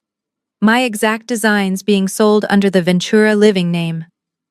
When I confronted her, she told me that if I ever told anyone, she would cut me off from the family trust. A gasp rippled through the gallery. It was a lie so audacious that I almost admired the creativity. Isabella could not tell the difference between a hex key and a screwdriver. She once asked me if wood could conduct electricity. The idea that she had designed a complex hydraulic hinge system was physically impossible. "Why did you not come forward sooner?" Mr. Prescott asked. "Because I loved her," Isabella sobbed, burying her face in her hands. "She is my big sister. I did not want to ruin her career. I thought if I kept quiet, she would eventually give me credit. But instead, she just stole more. She stole the money. She stole the company. And now she is trying to destroy our parents." I looked over at my parents. My mother was clutching a rosary, nodding her head in agreement with every lie. My father refused to meet my eyes, staring intently at the table. They knew the truth. They watched me build those prototypes in the garage while Isabella was out partying. But they sat there in silence, allowing their golden child to commit perjury, because the truth was too inconvenient for their narrative. Mr. Prescott turned to the jury with a look of righteous indignation. "No further questions, Your Honor." Isabella looked up, her eyes shimmering with unshed tears. She looked like a broken angel. The jury looked at me with pure disgust. They saw a thief who had preyed on her own innocent sister. I kept my face blank. I did not panic. I did not object. Because I knew that Kenji was about to stand up and the cross-examination was not going to be a performance. It was going to be a bloodbath. Chào bạn, tôi là Bach Tàng. Dưới đây là phần kịch bản chi tiết cho blog 25 tập trung vào sự trịch thượng và sai lầm chết người của Jamal trên bức nhân chứng. Nội dung được viết bằng tiếng Anh tối ưu hóa cho giọng đọc AI, đảm bảo đúng 500 từ theo yêu cầu. Next up was Jamal Washington. If Isabella was the damsel in distress, Jamal was the conquering hero. He strode to the witness stand, adjusting the cuffs of his $3,000 suit, and sat down with a heavy sigh, as if he was burdened by his own brilliance. He did not look at the jury with pleading eyes. He looked at them like a professor addressing a room of slow children. Mr. Prescott handed him a laser pointer and dimmed the lights. A projector screen lowered, displaying a complex spreadsheet filled with thousands of rows of data. It was a dizzying array of numbers that would make an average person's eyes glaze over. But Jamal smiled at it like it was a work of art. "Mr. Washington, could you explain to the court what we are looking at?" Mr. Prescott asked. Jamal clicked the laser pointer, circling a column of red numbers. "Certainly. What you are seeing here is a forensic reconciliation of the operational expenditure accounts versus the capital liquidity flow for the fiscal year of 2023. It is highly technical, but to put it in layman terms for the jury, this is where the money went missing." He paused, letting the silence stretch to ensure everyone was listening. "When I took over as CFO, I immediately noticed statistical anomalies in the ledger." Jamal continued, his voice dripping with condescension. "My predecessor, Audrey Vance, may be a talented designer, but she clearly lacks the granular understanding of corporate finance required to run a multi-million-dollar enterprise. She was moving money between shell accounts to hide her tracks. She thought that by burying the transactions in the marketing budget, nobody would notice. But she forgot that she was dealing with a professional." He clicked to the next slide. It showed a graph with a steep downward spike. "This represents the liquidity variance," he said, using buzzwords that sounded impressive, but meant absolutely nothing in this context. "I spent 3 weeks auditing these books personally. I traced every single dollar, and what I found was undeniable proof that Audrey Vance siphoned exactly $5.2 million into offshore holding accounts." The jury nodded. They were intimidated by the jargon and charmed by his confidence. They saw a smart businessman cleaning up a mess. I looked at the screen. The numbers were fake. The graph was nonsense. But Jamal was selling it with such conviction that even I almost believed him. Mr. Prescott looked solemn. "So you are testifying under oath that these documents are the true and accurate financial records of Ventura Living?" 100%, Jamal said, puffing out his chest. "I stake my professional reputation on it. These are the original unaltered ledgers. They prove without a shadow of a doubt that Audrey Vance is a thief." I felt Kenji kick my foot under the table. This was it. Jamal had just sworn under oath that the same documents that contained proof of his tax fraud and the purchase of his Porsche, were accurate and authentic. He thought he was nailing my coffin shut, but he had just handed me the hammer. "Thank you, Mr. Washington," Mr. Prescott said, looking triumphant. "Your witness." Jamal sat back looking at me with a smirk that said checkmate. He thought the hard part was over. He had no idea that he had just voluntarily confessed to a felony in open court. Kenji stood up slowly, buttoning his jacket. He picked up a single piece of paper and walked toward the witness stand. The room was silent. Jamal's smirk faltered slightly as he saw the look in Kenji's eyes. It was not the look of a defeated lawyer. It was the look of a wolf who had just found a sheep separated from the herd. The bailiff called my name, and I stood up, smoothing the wrinkles of my thrift store suit. The walk to the witness stand felt like walking the Green Mile, but not for the reason they thought. I was not walking to my execution, I was walking to the control panel to flip the switch. I sat down, placed my hand on the Bible, and swore to tell the truth. The whole truth. A truth that was about to shatter the glass ceiling they thought they were standing on. The courtroom was silent. The jury looked at me with expectation. They wanted tears. They wanted a confession. They wanted to see the greedy sister beg for forgiveness. My mother leaned forward in the front row, clutching her pearls, ready to witness my humiliation. Mr. Prescott smirked, capping his pen, confident that I had no defense against the mountain of fabricated evidence Jamal had just presented. Kenji walked to the podium. He did not bring a stack of papers. He did not bring a laptop. He brought nothing.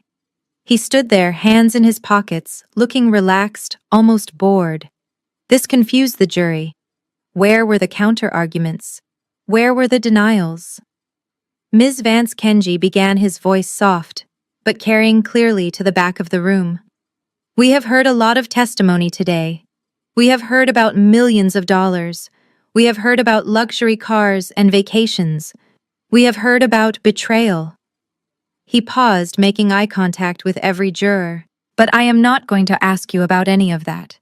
I am not going to ask you to explain the spreadsheets Mr. Washington just showed us. I am not going to ask you to refute your sister's story." Mr. Prescott let out a scoff loud enough for the judge to hear. He whispered something to my father and they both chuckled. They thought Kenji was incompetent. They thought he was giving up.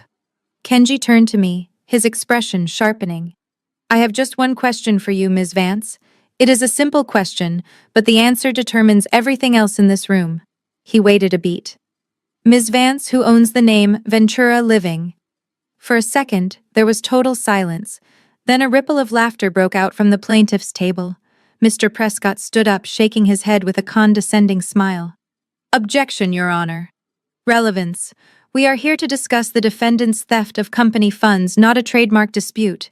Everyone knows her father, Richard Vance, is the chairman and owner. This is a waste of the court's time." My father laughed openly, shaking his head at the audacity. Jamal rolled his eyes, muttering desperate under his breath. The jury looked confused, wondering why my lawyer was asking such a stupid question. Judge Harrison looked over his spectacles. "Mr. Sato, where are you going with this?" "It goes to the heart of the matter, Your Honor," Kenji said calmly. "Please let the witness answer." The judge nodded. "Overruled. You may answer the question, Ms. Vance." I leaned into the microphone.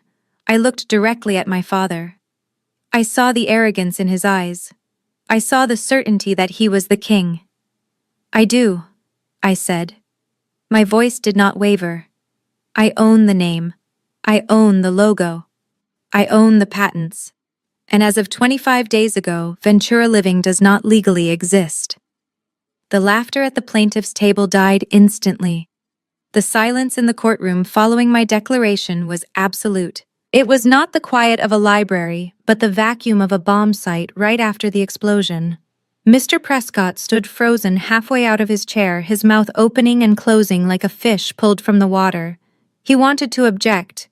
He wanted to scream that I was lying. But he was a lawyer, and deep down in the pit of his stomach, he knew that nobody lies with that kind of calmness under oath. Kenji did not give them time to recover. He walked toward the bench carrying a thick leather binder. He moved with a deliberate slowness that commanded the attention of every person in the room. He placed the binder in front of Judge Harrison. "Your Honor." Kenji said, his voice steady and clear. "I am submitting into evidence Defense Exhibit A and B. Exhibit A is the original patent registration for the Smart Space hydraulic system dated 8 years ago. As you can see, the sole inventor and owner listed is Audrey Vance. There is no mention of Richard Vance or Ventura Living LLC anywhere on this document." The judge opened the binder. The rustling of the pages sounded like thunder in the quiet room. He adjusted his glasses, leaning in to scrutinize the seal. I watched his eyes scan the page. He nodded once, confirming the validity of the document. And Exhibit B. Kenji continued, raising his voice slightly so the back row could hear. "This is the licensing agreement signed by Mr. Richard Vance 7 years ago. I direct the court's attention to the renewal clause on page 12. It states clearly that the rights to use the brand and patents expire annually on December 31st, unless a written extension is signed by the owner." The judge flipped to page 12. He read the clause. Then he read it again. He looked up at the calendar hanging on the wall of the courtroom. Then he looked back at the document. The boredom that had been on his face earlier was gone, replaced by a sharp, laser-focused intensity. He was no longer a referee watching a family squabble. He was a judge looking at a crime scene. "Mr. Prescott." Judge Harrison said, his voice dangerously low. "Do you have a copy of the renewal request for this calendar year?" Prescott scrambled. He grabbed the copy Kenji had slid across the plaintiff's table. His hands were shaking so badly he tore the corner of the page as he frantically flipped through it. He leaned over to my father, whispering furiously. Richard looked confused. He had never read the contracts he signed. He thought being chairman meant he was above the law. "I asked you a question, counselor," the judge barked. "Does your client have a valid license to operate this business as of today?" Prescott stood up. Sweat was visible on his forehead. "Your Honor, this is highly irregular. We were under the impression that the agreement was auto-renewing. This is a technicality, a clerical error. Surely the court cannot—" "It is not a technicality," the judge cut him off, slamming the folder shut. "It is a contract. A contract your client signed. If you do not have that signature, then legally speaking, Ventura Living ceased to exist 25 days ago." A murmur rippled through the gallery. The reporters in the back row started typing furiously on their phones. My mother looked at Isabella, panic rising in her eyes. "What does that mean?" she whispered loud enough for me to hear. "It means, Mom," I thought as I watched the color drain from her face, "that every sofa you sold this month was stolen property. It means you are not plaintiffs in a lawsuit. You are defendants in a federal copyright infringement case." And the judge just realized he has been listening to a gang of pirates complain about their victim. The air in the room had shifted completely. The predators were suddenly the prey. Judge Harrison removed his reading glasses and placed them on the bench with a sharp click that echoed through the silent courtroom. He looked at the document in his left hand. Then he looked at the wall calendar where the date, January 25th, stared back in black and white. Then he looked at Mr. Prescott. The silence stretched for 10 agonizing seconds. It was the kind of silence that usually precedes a natural disaster. "Let me get this straight, counselor," the judge said, his voice deceptively calm. "You filed this lawsuit on January 10th, claiming that Ms. Vance damaged the reputation and financial standing of Ventura Living. Is that correct?" "Yes, Your Honor." Mr. Prescott stammered, wiping a bead of sweat from his upper lip. "The damages are quite significant, as we have shown." The judge held up the contract Kenji had just submitted. "But according to this document, which bears your client's signature, the license to use the name Ventura Living, the logo, and the patent designs expired on December 31st. There is no renewal signature here. There is no extension, Prescott looked at Richard Vance, desperately hoping for a lifeline. Richard just stared back, looking confused and irritated, like a man who had ordered a steak and been served a salad. It was a clerical oversight. Your Honor. Prescott tried to pivot. The intent to renew was implied by continued operations. We can simply have Mr. Vance sign an affidavit stating, "Stop!" Judge Harrison cut him off. His voice was no longer calm. It was thunderous. You cannot imply a federal trademark license. It is binary. You either have it or you do not. And according to this evidence, as of January 1st, your clients have been manufacturing, marketing, and selling products that belong to the defendant without her permission. The judge leaned over the bench, his eyes locking onto Richard and Jamal. You are not the plaintiffs here.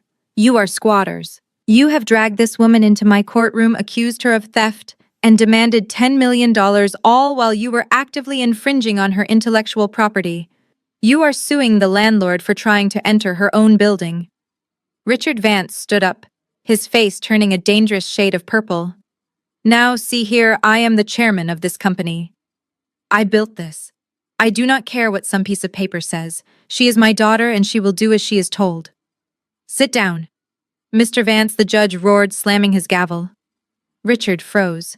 He had never been spoken to like that in his life. He slowly sank back into his chair, but the damage was done. His arrogance had just confirmed everything the judge suspected. This is a farce, Judge Harrison said, tossing the file onto his desk.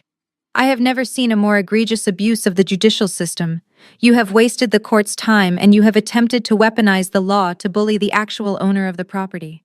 I looked across the aisle. Jamal was staring at the table, his hands trembling. Isabella was looking at her phone, frantically typing, perhaps trying to delete the posts of her spending the company money. They finally understood. This was not a clerical error. This was not a technicality.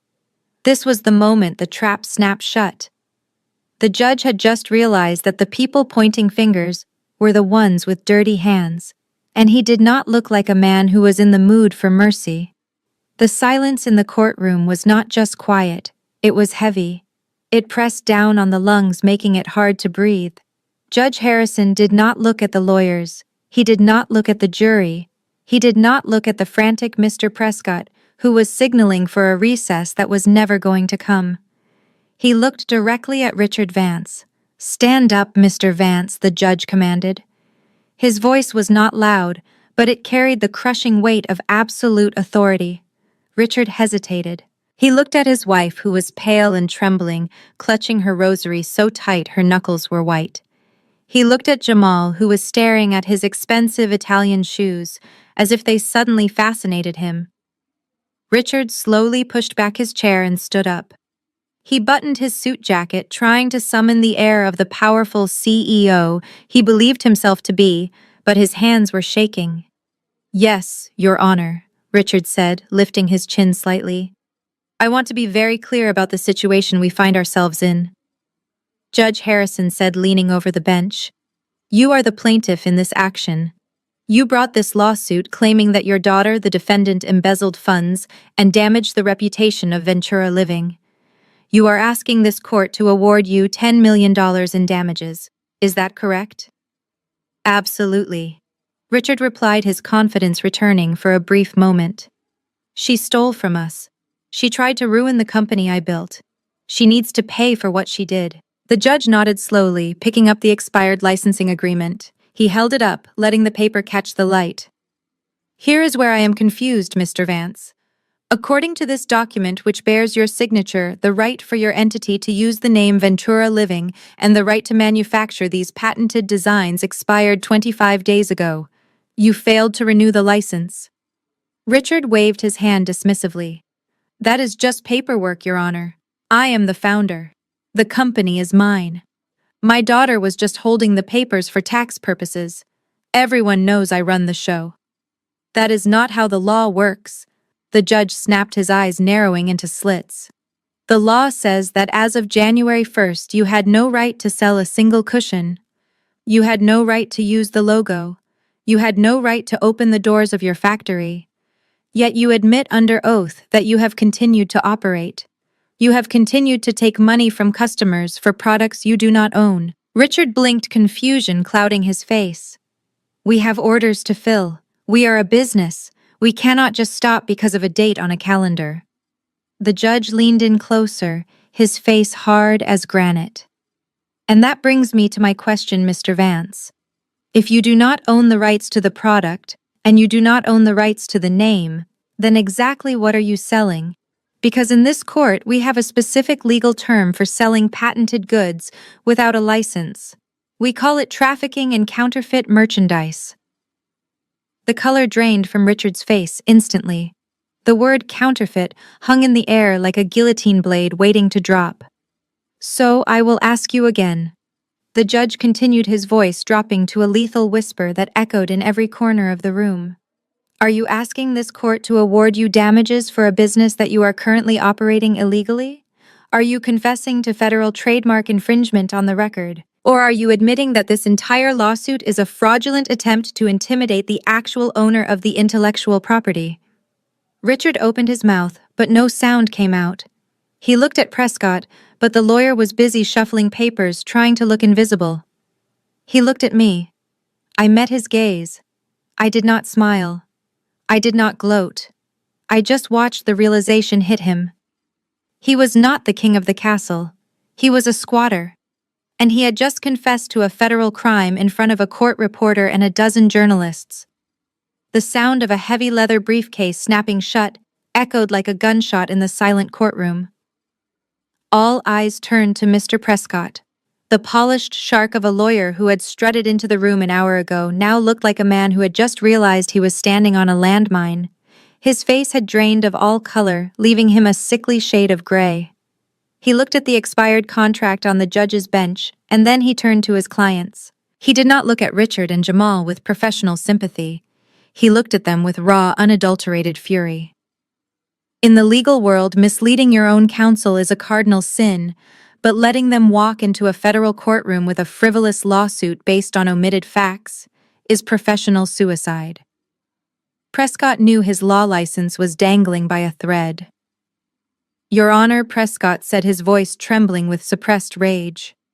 I must inform the court that I had absolutely no knowledge of this document or the expiration of the licensing agreement. My clients explicitly assured me that they held full and valid title to the intellectual property in question. Richard Vance sputtered, his face turning purple. You work for me, Prescott. Do not talk to him like that. I paid you a retainer to fix this, not to make excuses. Prescott ignored him completely, keeping his eyes fixed on Judge Harrison. Your Honor, due to a fundamental breakdown in the attorney-client privilege and the fraudulent nature of the instructions given to me, I am formally requesting permission to withdraw as counsel for the plaintiffs effective immediately. I cannot and will not represent parties who have willfully withheld critical evidence and seemingly committed perjury in my presence. Granted, the judge said without hesitation. You are excused, Mr. Counselor. Prescott grabbed his briefcase and walked out of the courtroom without a backward glance, leaving his clients alone at the table. The image of the Vance family sitting there abandoned and exposed was stark. Richard looked like a deflated balloon, but Jamal Washington was not done. His arrogance was a survival mechanism that did not know how to shut off. He stood up, smoothing his tie, his eyes wild with desperation. Your Honor, this is ridiculous, he shouted, his voice cracking.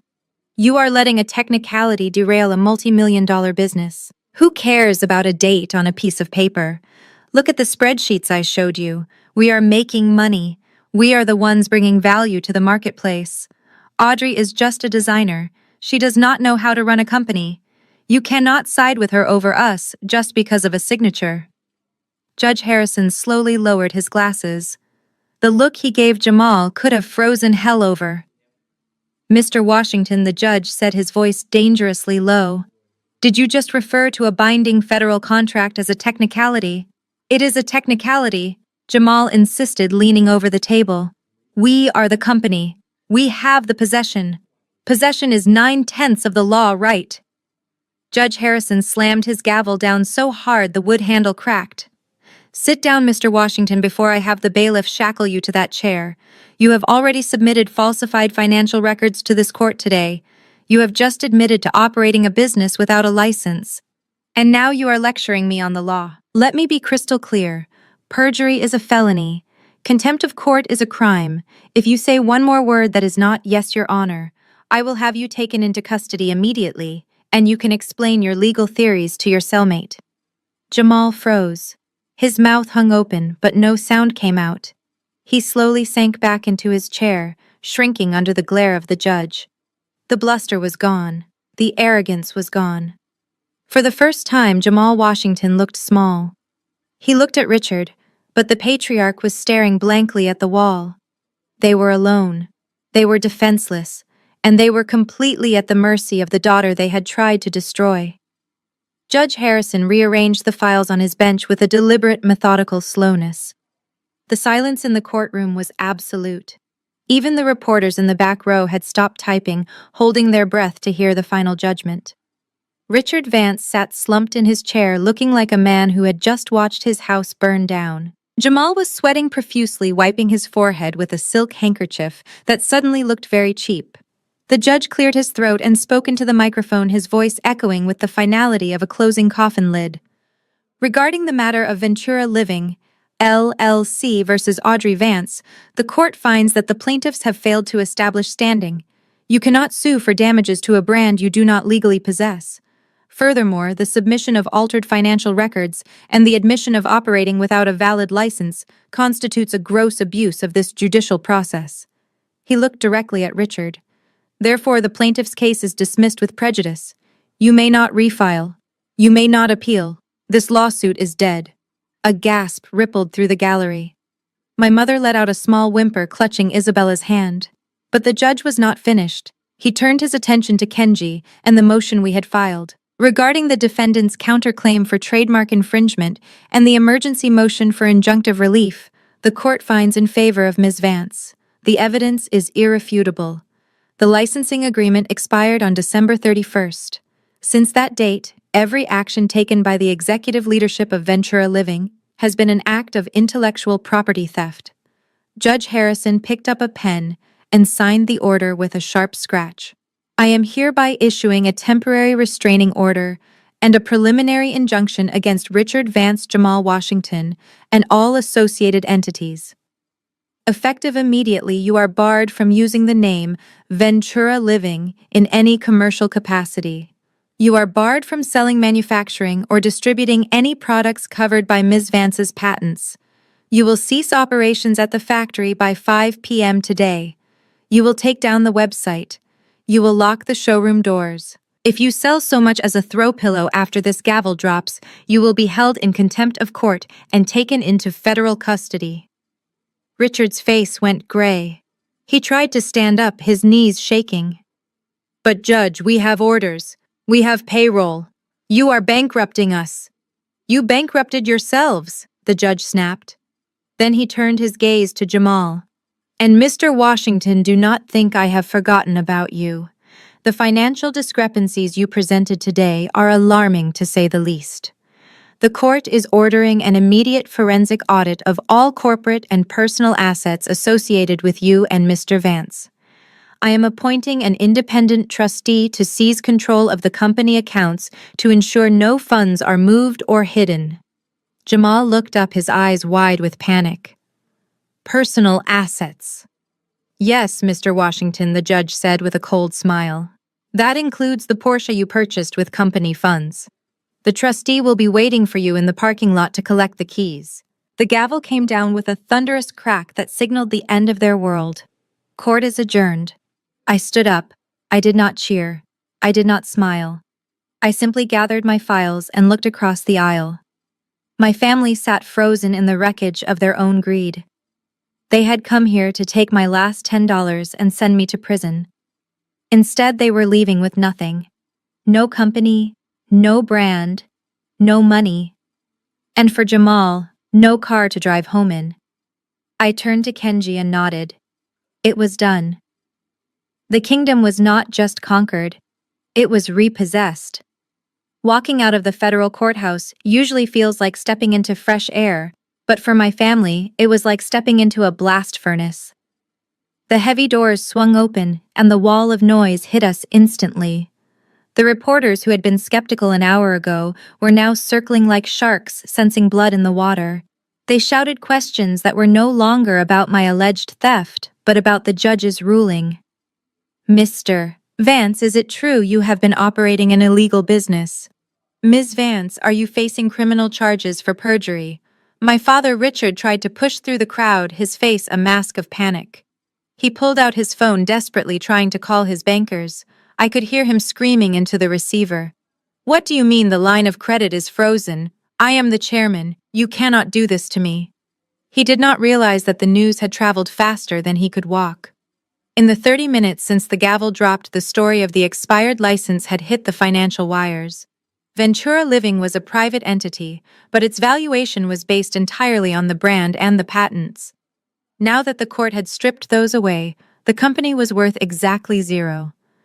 Investors who had been lining up for the upcoming expansion were pulling their capital so fast it caused a digital run on the bank. The empire had not just crumbled, it had evaporated. Isabella was having a meltdown of her own a few feet away. Her phone was vibrating incessantly, but it was not fans offering support. It was her agency. I watched as she stared at the screen, her face crumbling. She looked at her mother. Chanel just dropped me, she whispered, her voice trembling with horror. And Sephora. They are citing the moral clause. They say I am a liability. She frantically tried to dial her agent, but it went straight to voicemail. Her entire identity, constructed on likes and sponsorships, was being deleted in real time. The internet had turned on her. The comments on her latest post were already flooding with the hashtag #ThiefSister. She was not just cancelled, she was radioactive. But the worst was reserved for Jamal. As we reached the bottom of the steps past the blinding flashbulbs, he stopped dead in his tracks. Leaning against the black SUV that was supposed to take them to a victory lunch were two men in navy blue windbreakers. They were not reporters. They were not paparazzi. They were agents from the Economic Crimes Division. Jamal Washington, one of the agents said, stepping forward. We have a warrant for your arrest. Jamal tried to back away, stumbling over his own feet. For what, he stammered. This is a civil matter. You cannot arrest me. The agent pulled out a pair of handcuffs. The evidence submitted in court today regarding the altered ledgers and the offshore accounts triggered an immediate flag. You are being charged with wire fraud, tax evasion, and money laundering. The click of the handcuffs locking around Jamal's wrists was the loudest sound on the street.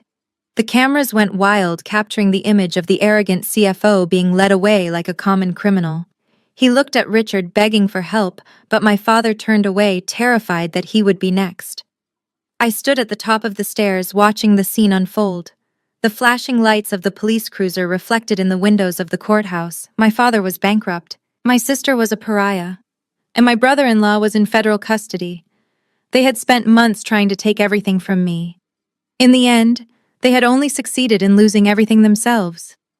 I turned up the collar of my thrift store coat against the wind and walked down the steps past the chaos and into the first quiet moment of my new life.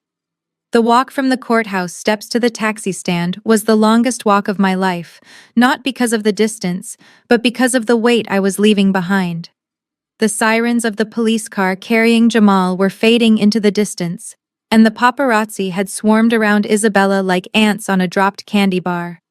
I was finally free. Or so I thought, until I heard the desperate slapping of dress shoes on the pavement behind me. Audrey. Wait. Audrey, please? It was my father. I stopped, but I did not turn around immediately. I took a deep breath of the cold city air, letting it fill my lungs. I adjusted my coat. Then I turned slowly. Richard and Cynthia Vance stood there panting. They looked like refugees from a destroyed civilization. My father's tie was crooked, his face flushed and sweating despite the chill. My mother's mascara was running down her cheeks in black rivulets, making her look like a tragic clown. They were no longer the titans of industry. They were just two old, scared people standing in a parking lot. You cannot just leave, Richard wheezed, reaching out a hand as if to touch my shoulder. I stepped back sharply, and his hand dropped to his side. "What do you want, Richard?" I asked. I did not call him Dad. That title had been revoked along with the license. "We need to talk," he said, his voice trembling. "This has gone too far. Jamal is in handcuffs, Audrey. They are talking about federal prison. Isabella is hysterical. Her sponsors are dropping her. You have made your point." "I have made my point," I repeated. "I did not make a point. I enforce the law." Cynthia stepped forward, clutching her handbag to her chest. "Audrey, listen to your father. We can fix this. We can go back to the office and issue a joint statement. We will tell the press it was a misunderstanding. We will give you your job back. We can even give you a raise. Just tell the judge to drop the injunction, please. We are family." The word hung in the air between us like a bad smell. Family. I looked at them. I really looked at them. I saw the people who had missed my graduation because of a golf tournament. I saw the people who had taken my designs and put my sister's name on them. I saw the people who had served me with a $10 million lawsuit while I was living in a motel room eating instant noodles. "You are confused," I said, my voice dropping to a temperature that matched the winter wind. "You think this is a negotiation. You think this is a family dispute that can be solved with a hug and a salary bump. But we are family." Cynthia sobbed, reaching for me again. "We are your blood. Family died the night you kicked me out of my apartment," I said. "Family died when you froze my bank accounts and left me to starve. Family died when you tried to send me to prison for a crime you knew I did not commit. You did not treat me like family when you wanted $10 million. You treated me like an enemy." I took a step closer to my father, looking him dead in the eye. "So now I am treating you like a competitor. And in business, when a competitor operates illegally, you shut them down." Richard's face crumbled. "But what are we supposed to do?" he whispered. "The company is all we have." "Correction," I said, opening the door of the waiting taxi. "The company was all I had. You just worked there. And as of today, you are unemployed." I got into the cab and slammed the door. Through the window, I watched them standing on the curb, small and shrinking as the car pulled away. They were shouting something, but the glass was thick and I could not hear them. I told the driver to drive. I did not look back. The rearview mirror showed only the empty street and the open road ahead.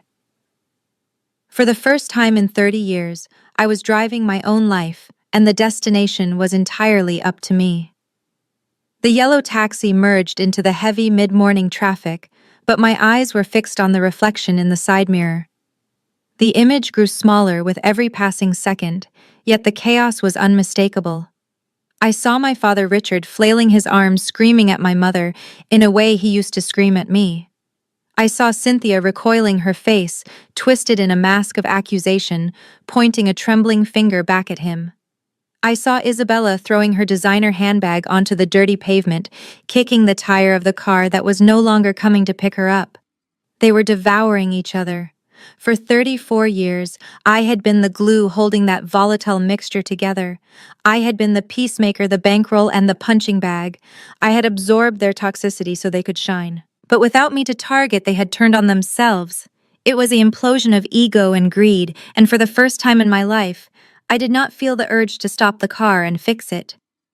I watched them shrink into tiny dots until the taxi turned a corner and they vanished completely from my view. I took a deep breath. The air in the cab smelled of pine, air freshener, and old vinyl, but to me it smelled like oxygen. I reached into my pocket and pulled out my phone. It was the same phone that had been bombarded with hate mail and threats just days ago. Now it was silent. It was a tool again, not a weapon. I dialed a number I had memorized years ago. It was the direct line to the head of manufacturing in North Carolina, a man who had always respected the blueprints more than the boardroom politics. He picked up on the second ring. "Marcus, it is Audrey." I heard the surprise in his voice, followed by a cautious greeting. He had heard the news. He knew the factories were locked down. "Listen to me closely, Marcus," I said, my voice steady and commanding. "The injunction is in effect. Ventura, living is dead. The machinery is going to be silent for a few weeks while the lawyers strip the carcass. But the patents are mine, the designs are mine, and I need to know if your lines are ready to run when I give the signal." There was a pause. then a gruff laugh. Audrey, you know we only ran those machines because you calibrated them. We follow the engineer, not the money. What is the plan? The plan is a rebrand, I said, looking out at the skyline of New York City. We are going to launch the spring collection on schedule. Same quality, same innovation. But the name changes today. What are we calling it? Marcus asked. I looked at my reflection in the window. I saw the cheap thrift store coat. I saw the dark circles under my eyes from weeks of sleepless nights in a motel. But I also saw a fire that had been smoldering since I was 26 years old finally roaring to life, too. I was no longer the hidden hand. I was the face. We are calling it Audrey's Living, I said. I hung up the phone and leaned back against the seat. The sun broke through the winter clouds, bathing the city in a sharp golden light. I was broke. I was homeless. I was starting over from scratch at 34 years old. But as the taxi accelerated onto the bridge, leaving the courthouse and the wreckage of my family behind, I felt a sensation so foreign it almost made me dizzy. My lips curved upward. It was not the polite smile of a dutiful daughter. It was not the forced smile of a corporate executive. It was a genuine, wild, uncontrollable smile. I owned my name. I owned my work. And for the first time in my entire life, I owned my future. I was finally free. The story of Audrey Vance is a brutal but necessary reminder that loyalty without boundaries is merely self-sabotage. For years, Audrey confused exploitation with love, believing that if she just worked harder, saved them one more time, or sacrificed a little more of herself, her family would finally value her. This is a trap that many high performers fall into, the belief that your utility to others equates to your worth as a human being. However, the most critical lesson here is not just about emotional boundaries, but about professional leverage. Audrey didn't survive because she was lucky. She survived because she was prepared. Even in the depths of her emotional servitude, she had the foresight to keep her intellectual property in her own name. She proved that competence is the only true security. You can be stripped of your title, your office, and your bank account, but nobody can repossess your skill, your vision, or your legal rights if you protect them correctly. Ultimately, Audrey teaches us that rock bottom is not a burial ground, but a construction site. When her family took away the noise, the drama, and the false obligations, they inadvertently gave her the silence she needed to hear her own voice. She realized that walking away wasn't an act of quitting. It was an act of eviction. She stopped begging for a seat at the table she had built and decided to burn the table down to build a better one for herself. True freedom comes when you stop trying to buy love with your labor and start investing in your own legacy. Which part of Audrey's revenge was the most satisfying to you? Drop a fire in the comments if you are ready to own your future just like her.